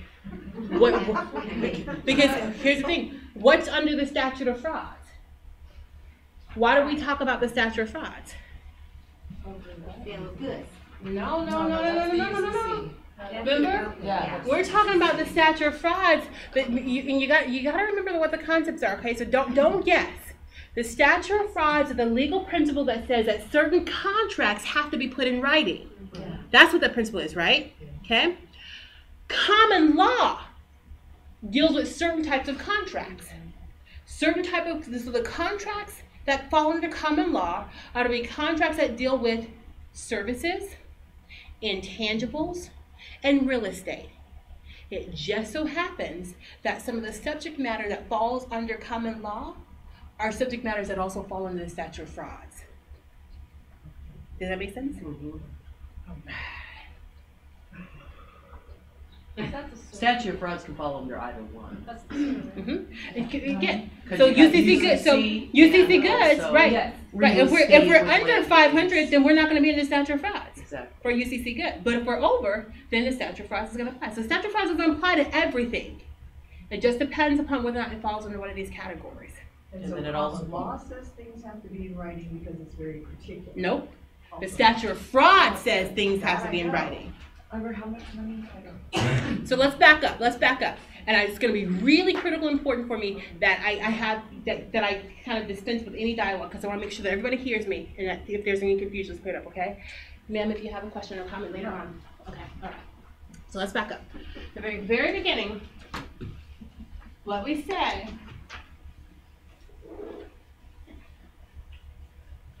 is we have, let me get some color. Oh, we have green. Yep, there's black. There's orange over That there. orange? Okay, orange. Oh, thank you. Okay, go over here. We have two bodies of law that we're dealing with, okay? With the UCC. You with me? And over here we have common law.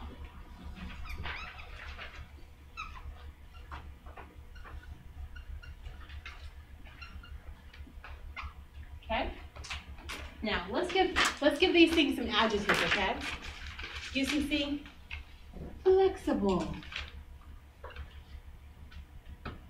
good faith,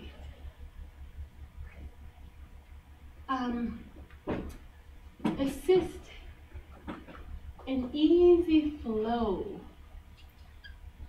of goods. With me? Common law. Strict. Uptight. Yes. Strict. Stuck up. Harsh. Rigid. Okay? Are we okay so far? All right. UCC, our contract relates to goods. Okay? We're going to define goods as any tangible, movable object. Okay? The paper that the lottery ticket is printed on is a good. The paper is a good, right? Now, did we buy the lottery ticket for that lovely, colorful piece of square paper? No. No. We bought it for the value that's associated with those numbers. That money associated portion is the intangible. Okay? All right. So over here, UCC, goods. Okay? Over here, contract is going to relate to serve. That means services, intangibles, real estate. Services, we talk about personnel services and training services, professional services, right? Intangibles, software, patents, all that nerd stuff. I'm just kidding. Patents, accounts payable, receivable. You with me? Okay. All right. Now, then we said that certain types of contracts, right? It could fall under here, it could fall under here, who knows? But what we're saying is certain types of contracts must comply with the statute of frauds, which just means contract must be in writing, okay? And we said that this is going to apply where we have moles. Marriage, the property is consideration, where the performance is going to take more than a year, where we have UCC goods over $500, where we have the sale of land or lease, where we have somebody taking over the debt of another. Is that okay? All right. So the $4 million, you don't need to have a written contract to give $4 million to someone else, because it doesn't fall under statute of fraud, and it falls under common law. I mean, it seems like money is, you know, it's sort of by its very nature, fraud, tax evasion, all that other kind of crap. So why doesn't that need to be in writing? Does it? I think that's what we talk about as one of the points of analysis. That's exactly what someone identified. Is that, wait a minute, since we're talking about money and intangible, wouldn't we have to reduce that this statute to writing? So that's one of the points of analysis that you could do. But not always. But not always. But in the case that we were looking at, probably. Maybe. It depends upon what argument you make. Here's the thing. Exactly. And I think that's where I get bogged up. That there's a right or a wrong. To me, there's got to be a right or wrong. Let me say this to you. Let me do this for you, okay? Welcome to the multiple shades of gray. Embrace it. Embrace it. Embrace the gray, okay? The moment that you think you have a definitive, finite, crystallized answer, then I think you've missed something. Because that's exactly why I tell you to do the points of views in your case briefings. Because there's always another way to look at that same set of facts. Okay. You gotta be comfortable with embracing the gray. A question that kind of has nothing to do with anything. Why is our degree applied science and not applied arts? Because law is a science. But there's gray to me is Okay. Let me I have a great answer for you, but I'm gonna answer with a question. Okay. Do you know how I get to keep my bar card? My attorney bar card? Because where I don't know, I say I don't know. I have no idea, girl. Okay. Okay. All right. Okay. Are we okay? All right. Now let's talk. Now you guys are okay. So this is good. You guys are doing good. We got a little bit more to do. Okay. So let's talk about third-party contracts. Now, before we talk about third-party contracts, we got to lay some foundation here with a couple of terms. You ladies okay? Because I don't want to lose any. I don't want to move forward unless I have everybody. Was it Reagan? Who was it? Was it Bush that said leave no child behind? Leave no city behind? No, that was Clinton. It was Clinton? Was it Clinton? Okay. It was Bush. Okay. We know all that. Okay. All right. You can tell I'm not into politics. They're all corrupt. Yeah. Okay, so are y'all ready to get on the bus? Yes. All right, let's move. The bus is going to third-party contracts. Before we get to our stop, we got to lay some foundation, all right? Okay, so these are just terms. Oh, no, okay? Clinton was the village. Can you stop talking about the village and the children? Let's talk about third-party contracts. All right, so some foundational terms. The obligor, person who owes a duty. These are pretty, simple, right? Obligee, person to whom the duty is going to be owed. You okay with that? The assignor, the person who's going to be transferring and assigning rights.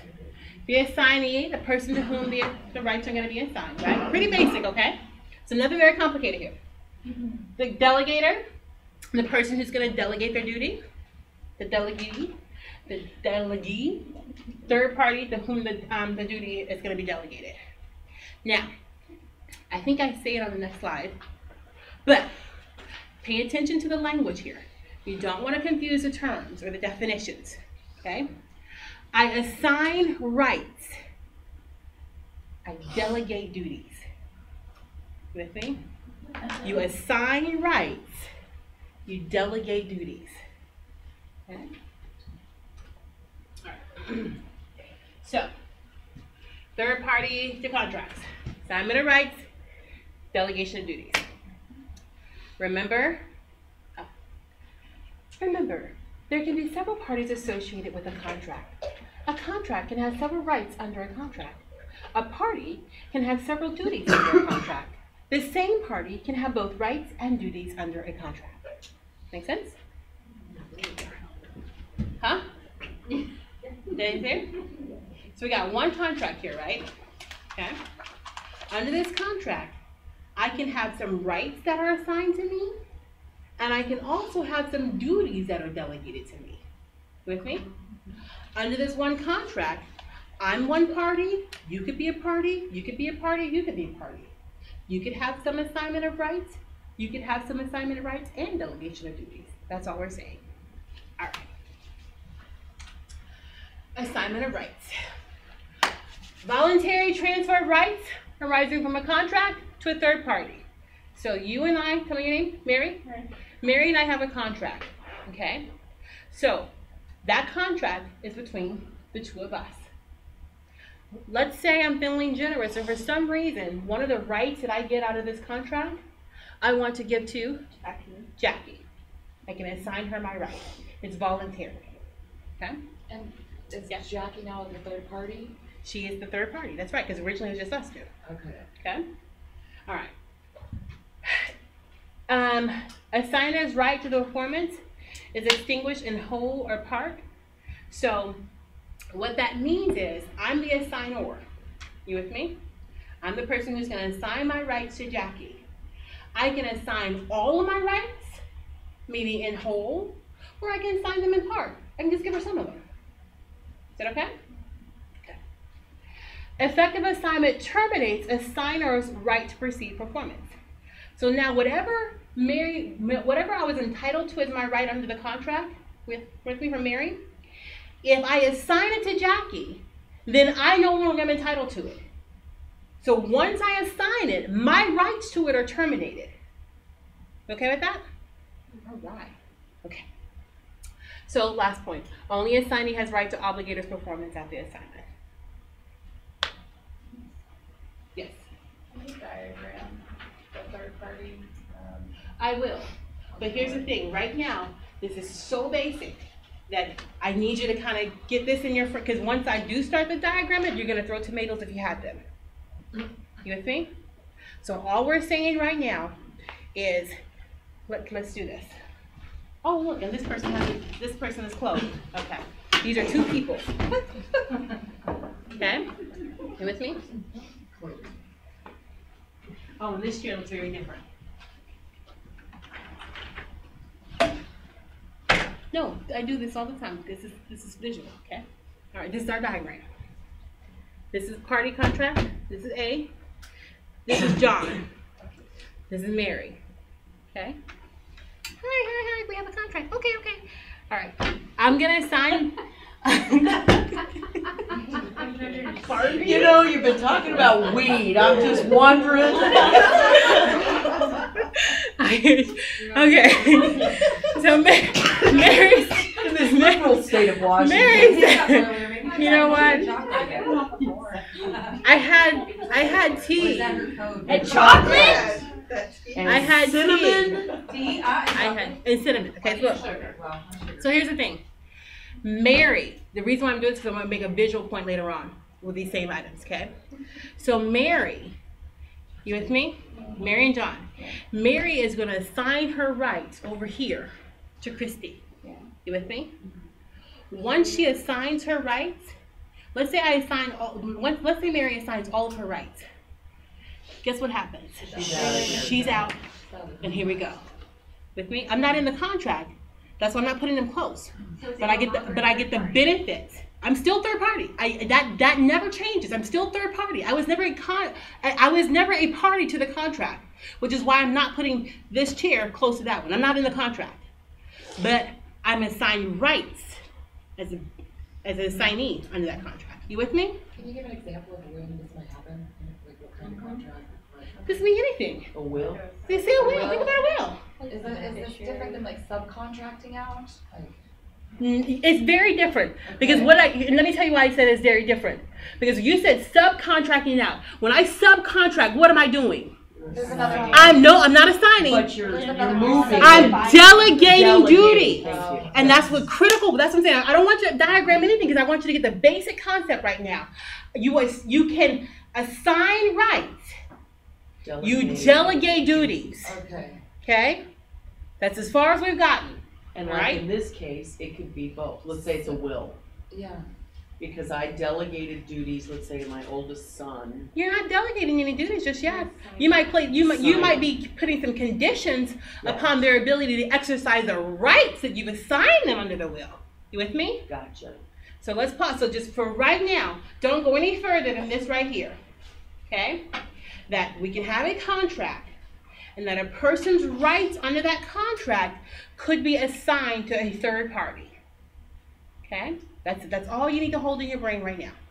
Okay? I got a contract. There are two people involved in the contract. Some person could be touchy-feely, fuzzy, and say, you know what, I got some rights. I'm going to assign those rights, and so it's over here. That's all you need to think about right now. Okay? It's going to be voluntary. Once I do it, it's going to terminate the original person who had the right. It's going to terminate their right to it. Okay? Does that person have a say? Does who have a say? Does John have a say if Mary decides to delegate to Christy? Not right now, he don't. Okay.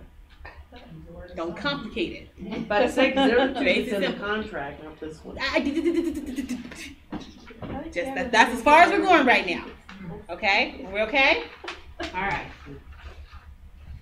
Y'all, this is intro. It's 1:52. I'm trying to get it. I am. All right. Okay. So again, this point here, difference between assignment of rights and delegation of duties. Okay? All right. That's all you need to think about that. All right? So my assignment of rights, it can be oral.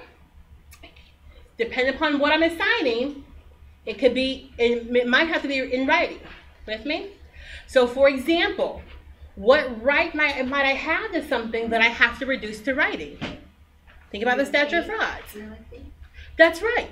Maybe I have a house, right? Maybe I have the right to a house under this contract. And I want to give my right to that house to you, Sonia, because you gave me that water. With me?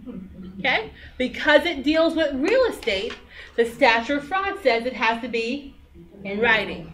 Okay? Consideration is not required. Now, I said I'm going to give her that house because she gave me the water, but we didn't have to have consideration. You don't have to be giving me something, right, in order for me to just decide, hey, I want to assign you my rights. We okay with that? Okay.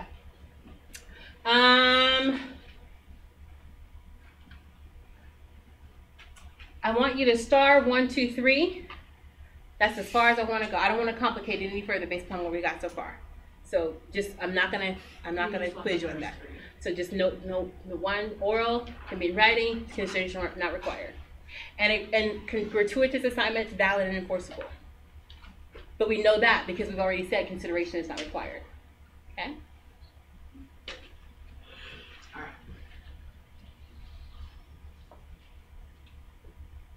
right. Okay. Assignor, we're going to use the AR. Assignee, we'll use AE. Okay?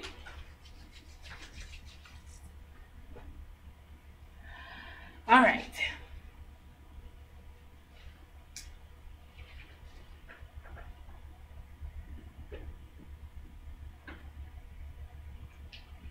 Now we're going to draw.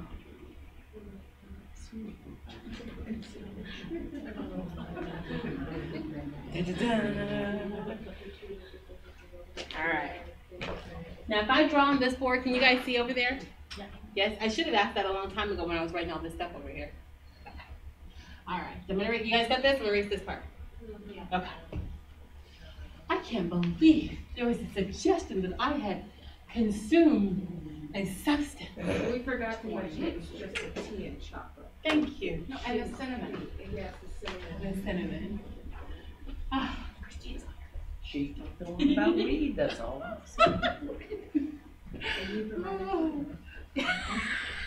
I was gonna say. Sugar's a substance.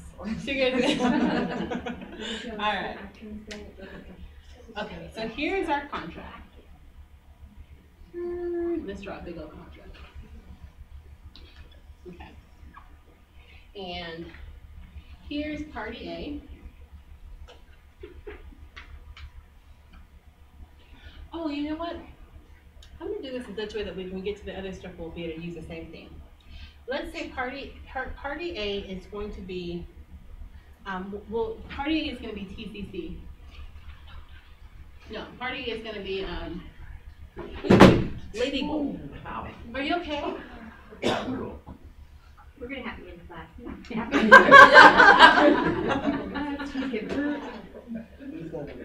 Is that how she spells it? Yeah. Yes. We'll just go with it. What are you doing? I don't know what I'm doing. Okay, TCC. Oh, I kind of like Lady Gaga. No, we're going to put her over here. Party B is going to be Lady Gaga. Okay? Now, yes, she is indeed. Okay? Now, let's say, under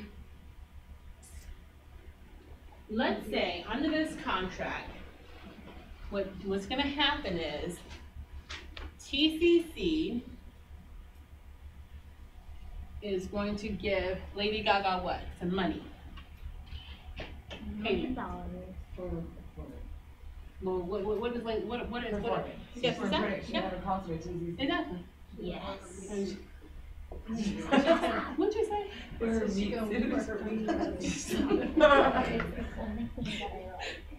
And I thought you were behaving. All right. So performance. Or I don't want to get this confused, so we'll say concert. Okay. That's not. What are y'all? Who's laughing at that? Okay. I don't know where y'all mind. Okay. All right. So we're okay with this? Yes. All right. So over here, now here's the thing. Does TCC have a right under this contract? Yeah, they get a performance. That's right, Yeah. Exactly, Yeah. right? And over here, does Lady Gaga have a right too? Yes. That's right, exactly. Are we okay with that idea? Yes. Yeah. Cool, all right. And now now we have something going back, so we have consideration. Yes. All right. Bilateral contract. All right. Oh yeah, yeah. Bilateral contract. Yeah. Okay. All right. We cool? All right. So, So, but wait, now, is the performance after they make this contract, if they get payment, doesn't she have a duty to do the performance? doesn't matter. All we're saying right now is that the exchange is going to be: I promise to pay you this amount of money if you promise to perform for a concert for us. Yes. With me? That's all we're saying right now. We're just exchanging promises. So we're going to call a bilateral contract. You okay with that? Yeah. If we had said TCC promised to pay if you perform, then you have a unilateral contract. But bottom line, we're still going to have the same exchange. Okay? All right. Now, we're going to come back to this. Don't worry.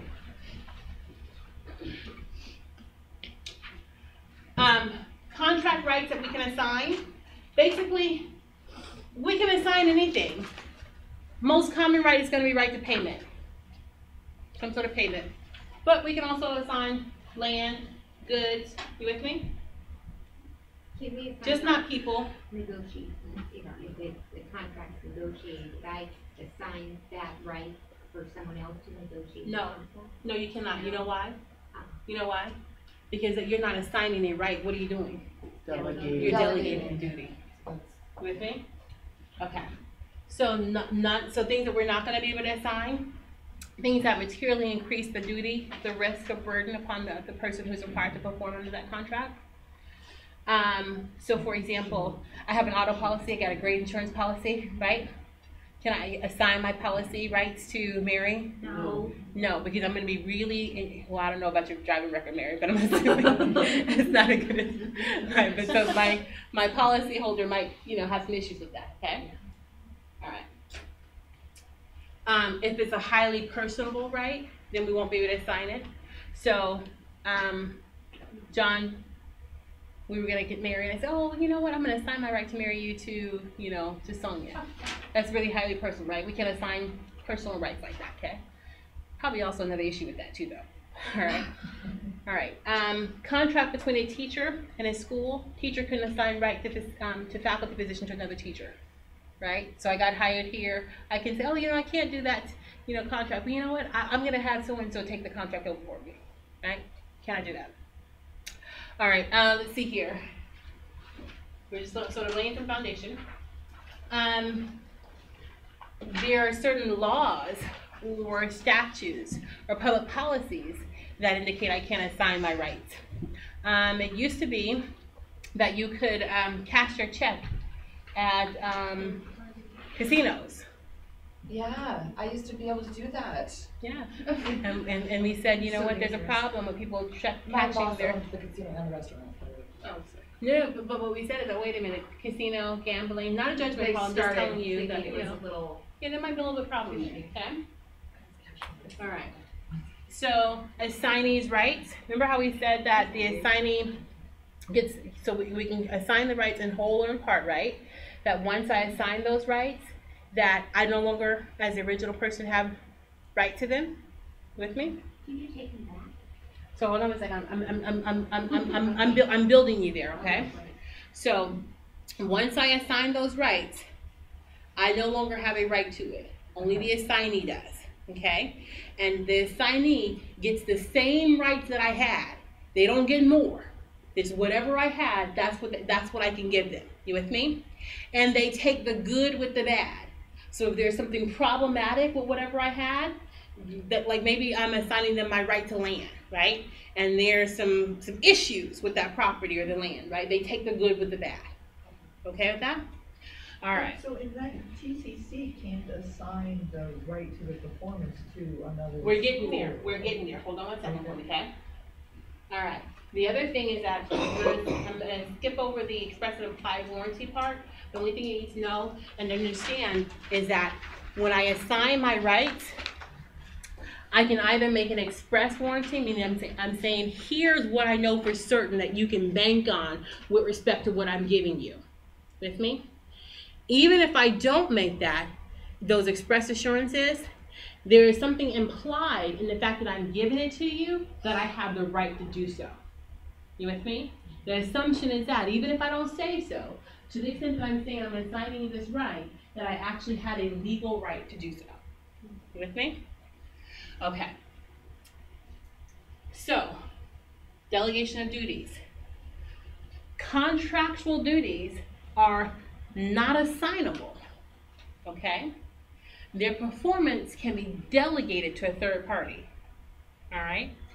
And unlike what we did over here, where we said the assignee kind of gets to take over the rights, okay?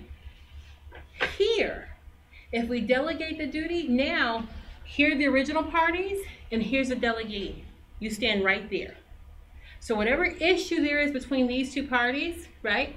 If you don't perform right, you person right here, who delegated this duty to this person over here, if I don't perform right sitting in this seat, we are both on the hook. Okay? All right, so now let's go back over here to our diagram, okay? So here, Lady Gaga, she is very charitable, okay? And she visits TCC, and she is very excited about our paralegal program, okay? And she knows that TCC students volunteer quite a bit at volunteer legal services, okay? Volunteer legal services. And so what she says is, TCC, I am so enthralled with the phenomenal students that you're producing in your paralegal program and the great work that they are doing for the community with respect to legal issues, that rather than you pay me, I would like to assign my right to payment to volunteer legal services. We okay with that? Volunteer legal services is now going to be what we call what? Third party. Yes, a third party. Did you add that clause into the contract? Third party. Huh? Would you need? I could. Okay. But she could also just say it too. She can just say right. it I mean, too. or Okay. she could, or it's just gonna be an addendum to the contract. Okay. Basic. Concept wise, all I want you to understand though is that irrespective of how it's done, once she does this, they become a third party. We okay with that idea? Okay. Now, again, she can assign her rights. Okay? Assign her rights. With me? Now, let's say that Lady Gaga comes down with a severe cold. Okay? And she comes, she looks all green, and she's like, look, I really wanted to do this concert, but I can't do it. So instead of me going, I'm gonna send Celine Dion in my place. That woman, she's got a Celine Dion, come on, are you kidding me? That's some good music. Okay. Fine. Okay, all right. Just play with me here. Y'all gotta make things so complicated. All right. So instead, she's gonna send Celine Dion. You with me? Okay. That's a delegation. Yes, ma'am. Ding, ding, ding, ding, ding, ding. Yes. So what she's attempting to do is to delegate her duty. You with me? So over here, we're talking about assigning rights. Okay. You with me? Yeah. But and see that's kind of down over here, okay? But if instead she wants another person to do some of the duties, right? Then there's still going to be a third party. But we're going to call that delegation of duties. And the question becomes, can we do that? In this instance, we're going to say that's probably going to be an issue because it's so personal. Lady Gaga is very different than Celine Dion, right? Because what if Celine Dion actually wants the money? But no. But it's not. No. Don't even go there yet. Celine Dion can say, "Hey, yeah, sure, I don't have a problem. You can give my money to volunteer legal services." That's not the analysis. The analysis is this highly personal? Is it something that can be delegated? In that sense. You with me? That's right. You with me? That's like me asking for, opera and I don't know, some hip hop. There's a difference in what we negotiated. And that difference is so critical and key. We're going to say, wait a minute, that's going to greatly change it such that there's a question about whether or not that's going to be an appropriate delegation. Because look, the obligee is receiving performance from a party that they may not have dealt with. TCC dealt with Lady Gaga, right? They specifically wanted someone who's, what is she, like pop, whatever, who knows, whatever, however you describe Lady Gaga, that's what TCC wanted, okay? All right, hold on, keep that. All right, so our next example, let's see here, you guys are doing good, we're doing good. Okay. So now in this example, I'm going to promise to sell Sarah a new car. Let me go over here.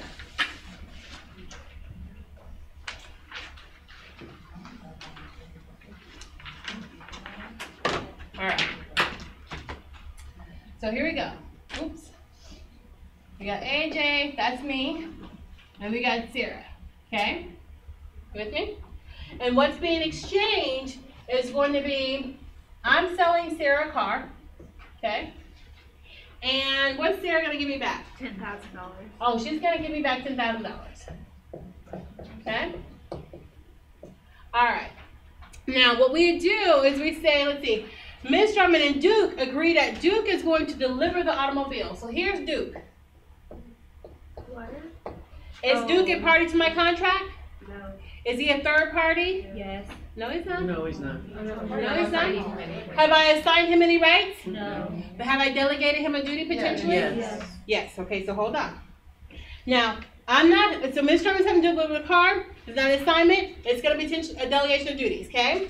If he takes us on, then he's going to be a third party, right? We're okay with that? If he takes what on? If he my request that he deliver the car. So I thought he wasn't a third party. He's been delegated. Yeah, now that we've given him a on, duty, and he's going to take it on, yes, now he's going to be a third party. Okay. You with me? Okay. All right. Because here's the thing.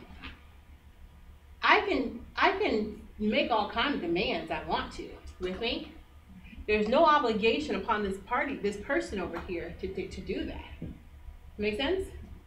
So I don't get to call him my third party related to this contract unless and until he says, okay, I'm going to do it. Does that make sense? Has to have acceptance. Yep. Okay. All right. So let's see. So now I'm delegating duty. Delegated duty. Okay. So over here, let's say something goes wrong with the car getting to Sarah. Who's Sarah gonna bring her? Who can Sarah bring her action against?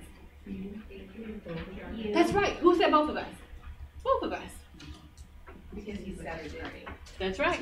Because he's implicated now too. Okay? So that's when you get to these, when somebody asks about contracting or whatever, right? You got the person who does the bricks, person who does the water, electricity, blah, blah, blah. You got a whole bunch of this stuff going on, right? You with me?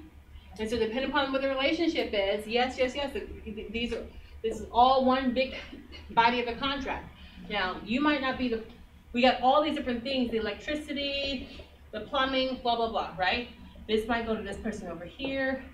This person is going to be C. This might go to D. You with me?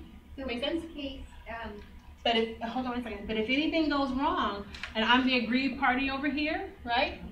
Then my issue can be with both my original party A, and then to whomever under A you delegated those duties to that messed up. then you would have if you wanted to get your money back, you would then sue the third party? That's right. That's right. But here's the thing. You're so right. But that's too complicated for 152. But you're right. But we're not going to go that far. I will, okay? The only thing I want you to understand, though, is that when I delegate this duty, right, this person right here becomes part of at issue 2 and is potentially liable if anything goes wrong. Okay? But what went wrong? Unlike what Did now? he crash the car or was Yeah, something that goes wrong with him transporting the car. If the transmission blew, I always need more information, I feel like. What now? So if there's something that we can relate to Duke with respect to Duke transporting this car, then all we're saying is that Sarah can bring her cause against AJ, the original party, and also the person with whom AJ delegated the duty to. Okay? Now, I think if you're going to assert that there's something wrong with the car defunct, like the engine, there's going to be a question about whether or not Duke can be liable for that. Yeah. Unless he drove the car cross country 3 times before he delivered it. Do you follow me? Yeah. Okay? All right. Okay. But that's really not relevant. But it's not relevant. Exactly. The only thing you need to understand is that how there's potential liability here. Okay? And the difference being that this person now, they're still connected. Versus if once Sarah gets the car, right? Say she gives it over here to say she's gonna give it to Jane, right? Or say she's gonna say, I'm gonna assign my right to this car to Jane, right? Once Jane has it, now Jane is a person who is assigned that right to the car, and that's it. Sarah's kind of out of the picture. That's still liable for making a payment. That's still liable. Let's assume payments are done. Let's assume all that's done. All we're saying is that once Sarah gives the car to Jane, right, her right to that vehicle terminates upon assignment. But once I delegate a duty, I'm still on the hook for that delegate's performance of that. That's the only distinction that we're trying to make. Does that make sense? Yes. Okay. All right. Did somebody get their phone? Okay. All right, so we got that, we talked about that. Okay, so now what we're gonna do is complicate this, not a whole bunch. The only thing we're gonna do now is we're gonna go back and we're gonna add some more terms, okay? All right? And those terms are gonna be what we're gonna call an intended beneficiary, and a donee beneficiary, and a creditor beneficiary, okay? And we're gonna use the same information on, here. And don't worry, you're gonna go, what the heck? Don't worry, you got this, trust me, okay?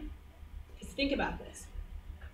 Right now, when Lady Gaga says, hey, instead of giving the money to me, give it to Volunteer Legal Services. You with me? Is Volunteer Legal Services an intended beneficiary? Yes. Because at the time she's doing the contract, she's intending to make someone a beneficiary. You with me? Is that okay? So they're going to be called, so they're intended beneficiary. We got that, okay? Now, let's go a little bit further. Is Volunteer Legal Services an intended creditor beneficiary or an intended donee beneficiary? Exactly. You with me? Because she doesn't owe them. She's just, this is gratuitous. With me? So we're going to call them an intended donee beneficiary. With me? Now, but you still see how they're an assignee though? So the term, so we're just sort of adding on some additional terms. Does that mean that Volunteer Legal Services couldn't turn around and sue because they didn't get the money because okay. I don't want you to go that. I don't want you to go that far, Gloria. That's true. Okay. Okay. I'm sorry. No, it's okay. But I want to. I want to leave you with the basic introductory concepts. It's a great question, and it's a lovely question for the discussion post forum. Okay, if you're so heavily inclined, and I will answer it. Okay, but I don't want to. But here's the thing. Okay, fine. I've given you enough though already that you can answer this question, because we've just said this is a donee. You with me? Is there consideration here? No. So this is gratuitous. Yeah. So do I have to give this? No. So is there anything that happens if I don't give it? What if Lady Gaga? Unless, hold on a second. But potentially, could there be if Volunteer Legal Services did something in reliance upon that and they changed their position? Yes. Yes, and what would we call that? Promissory estoppel. You got it. Okay. You with me? All right. What's your question? What about if, let's say, Lady Gaga owed them money for some reason? If that is why. But that's different, and we're going to go there. Okay. But right now, she doesn't owe them money. Yeah. And that's why we're going to call them a donee. You with me? But let's go to the next part. Let's assume that she did indeed owe somebody money. It's probably not going to be them. It's probably going to be the I, the R, and the S. All right? Now, is the I, the R, and the S a donee for anybody? I don't know too many people who donate to the I, the R, and the S. All right? So now, we're going to call them a what, ma'am? A creditor. Yes. We okay? You sure? I know. All right. Now all right. One more term. So let's see. We talked about donee. We talked about intended. What's wrong? Who could? Oh, hell yeah. I mean, yes, the IRS could see. You're right.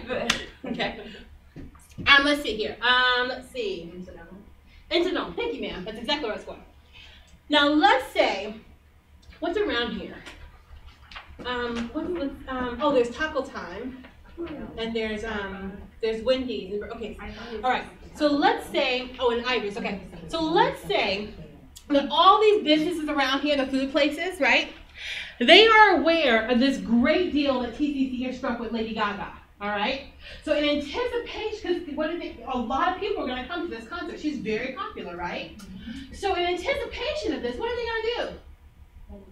That's right, exactly. They're going to advertise. They're going to have all kind of promotionals. Wendy's is going to have the Lady Gaga burger, whatever, right? You with me?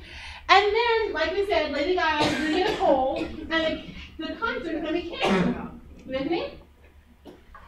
But these businesses have spent a lot of money advertising on radio, paper flyers, and so forth. Do they have a cause of action? No. Why not? Because incidental, That's because they were incidental. You with me? They might have been a beneficiary, but they might not have. But to the extent they may have, it would have only been incidental. They were not intended to be either a donee or a creditor. We okay? All right.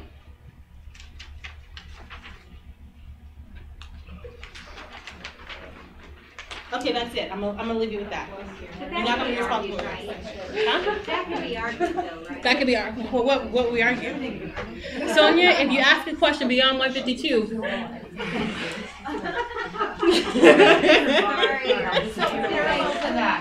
Okay, hold on one second. I'm sorry. Hold on one second. So I see you packing up and you're anxious to get out of here. We still technically have about 20-something more minutes of class, or at least 18. So just hold on one second. I did say that I'm going to leave you with that, but I have a question that I want to ask you. Now here's the thing. I can't hold you here at ransom, so you're free to go. But I want to make sure that I answer any questions that you have. Yes, ma'am. So parallel that, like the golf tournament is coming to University Place. The golf tournament? The Chambers Bay. Okay. So all those businesses that have basically sold out all of their rooms. Okay. I had time in anticipation of that. Now they switched that golf tournament to another place. That's incidental still because they've even sold out all their rooms. Well, who's the contract with? I don't know anything about who the contract is with. With the USGA. So are you talking about there's going to be a change in the contract terms? So say there is a change. So they moved the golf tournament somewhere else. I'm not really sure I understand. So there's some sort of golf. The original contract was with Chambers Bay. So there's a golf people. The golf course and the golf. And then there's a golf place. Is that what I'm understanding? No. PGA and the golf course. That's what I mean. Yeah. So these are the golf tournament people, whatever put it on, Right. and then this is the place they've contracted with. Right. These people have sold out seats and blah, blah, blah. The hotels around. Well, no, yeah, they've sold out seats at the golf course. Okay. But then those seats that they've sold out, those people have all purchased rooms in the area. And so when the golf tournament gets moved, nothing. Not unless there is some sort of negotiation between this golf people right here and those hotels. And there might Okay. What about the people? And there may What would happen probably? What would happen probably? That's a different One thing. would sue that, and then if the community, if the hotels had a contract with the golf course, then they can sue the golf course. That's what we're saying. So all it depends on the contract term and the language on the back of your prime per ticket. but she's talking about the hotels. But the hotels, like, so the people that bought the seats. Right, but here's the thing. The bottom line is that you have to still go through the points of the analysis, right? Who are the parties to the contract? Are those parties outside of the contract? Were they an intended person since they were contemplated? Were there negotiations and subcontracts and things like that with it? You have to go through that part of the analysis. So I don't know, if you more flush out the information a little bit better, then I can give you a more clear answer. It's more like a promissory estoppel issue with the. There's nothing the hotels can do. I don't think, because you can cancel, I have no obligation to do anything. The only thing the hotel might be able to do is keep my deposit if they told me that was what they were able to do. All right, but I think that's beyond scope. Are there any other questions? All right, so can I get you guys to hold on one second? So, on the, I'm so sorry, but I have a student who's trying to ask a question. I really want to make sure that I can hear her and respond. So if you have some additional dialogue, I'm just ask you to pause it for one moment. Yes, ma'am. For the Spider-Man story, so he bought this $3 million for $1,000, and this is part of the quiz too. I put because of the statute of frauds, that contract needed to be in writing. And why did you put that? Correct? Because it's over $500. That's right. So that would be one issue. But what I'm thinking about is, like you could go to Best Buy and buy something for over $1,000 and just go to a credit card and What's your good? What's your What's your contract though? The receipt. Your receipt and then your Okay. your All right, warranty and all that. fine. But here's the other thing though. So if you got a receipt though? I mean, Yeah, but here's the other thing though. With that particular one, and we don't go into the nuanced details of this, whatever. But I told you, for everything that I give you, there's always an exception, right? Okay. And so what happens is Spider-Man in that fact pattern, he orders that item, and it's specially manufactured for him. One of the caveats, one of the exceptions to that provision that says that it has to be in writing if it's a good over $5,000, one of the exceptions is if it's a specially manufactured good. But we didn't cover that, so don't worry about that. Okay. Okay, so that's one of those other pieces. Okay. So again, when you go through, for every single subject that we cover in this class, there's a whole course on it, okay? Potentially, okay? So the only thing that this course serves to do is to introduce you to the basic general concepts and themes, all right? I love the more nuanced questions. Those are great. But to the extent they're going to confuse us and go beyond the scope, that's why I'm saying, okay, table it. Or if you really want an answer, use that discussion post forum. Post that question on there, and then I'll respond. So don't think that you won't get an answer to your question. Just pose it in a different form so that I can continue to give the basic information that we need so that you guys can actually do the quiz. Because a lot of the more nuanced questions, that's not what I'm looking for on these exams. Okay? Any questions?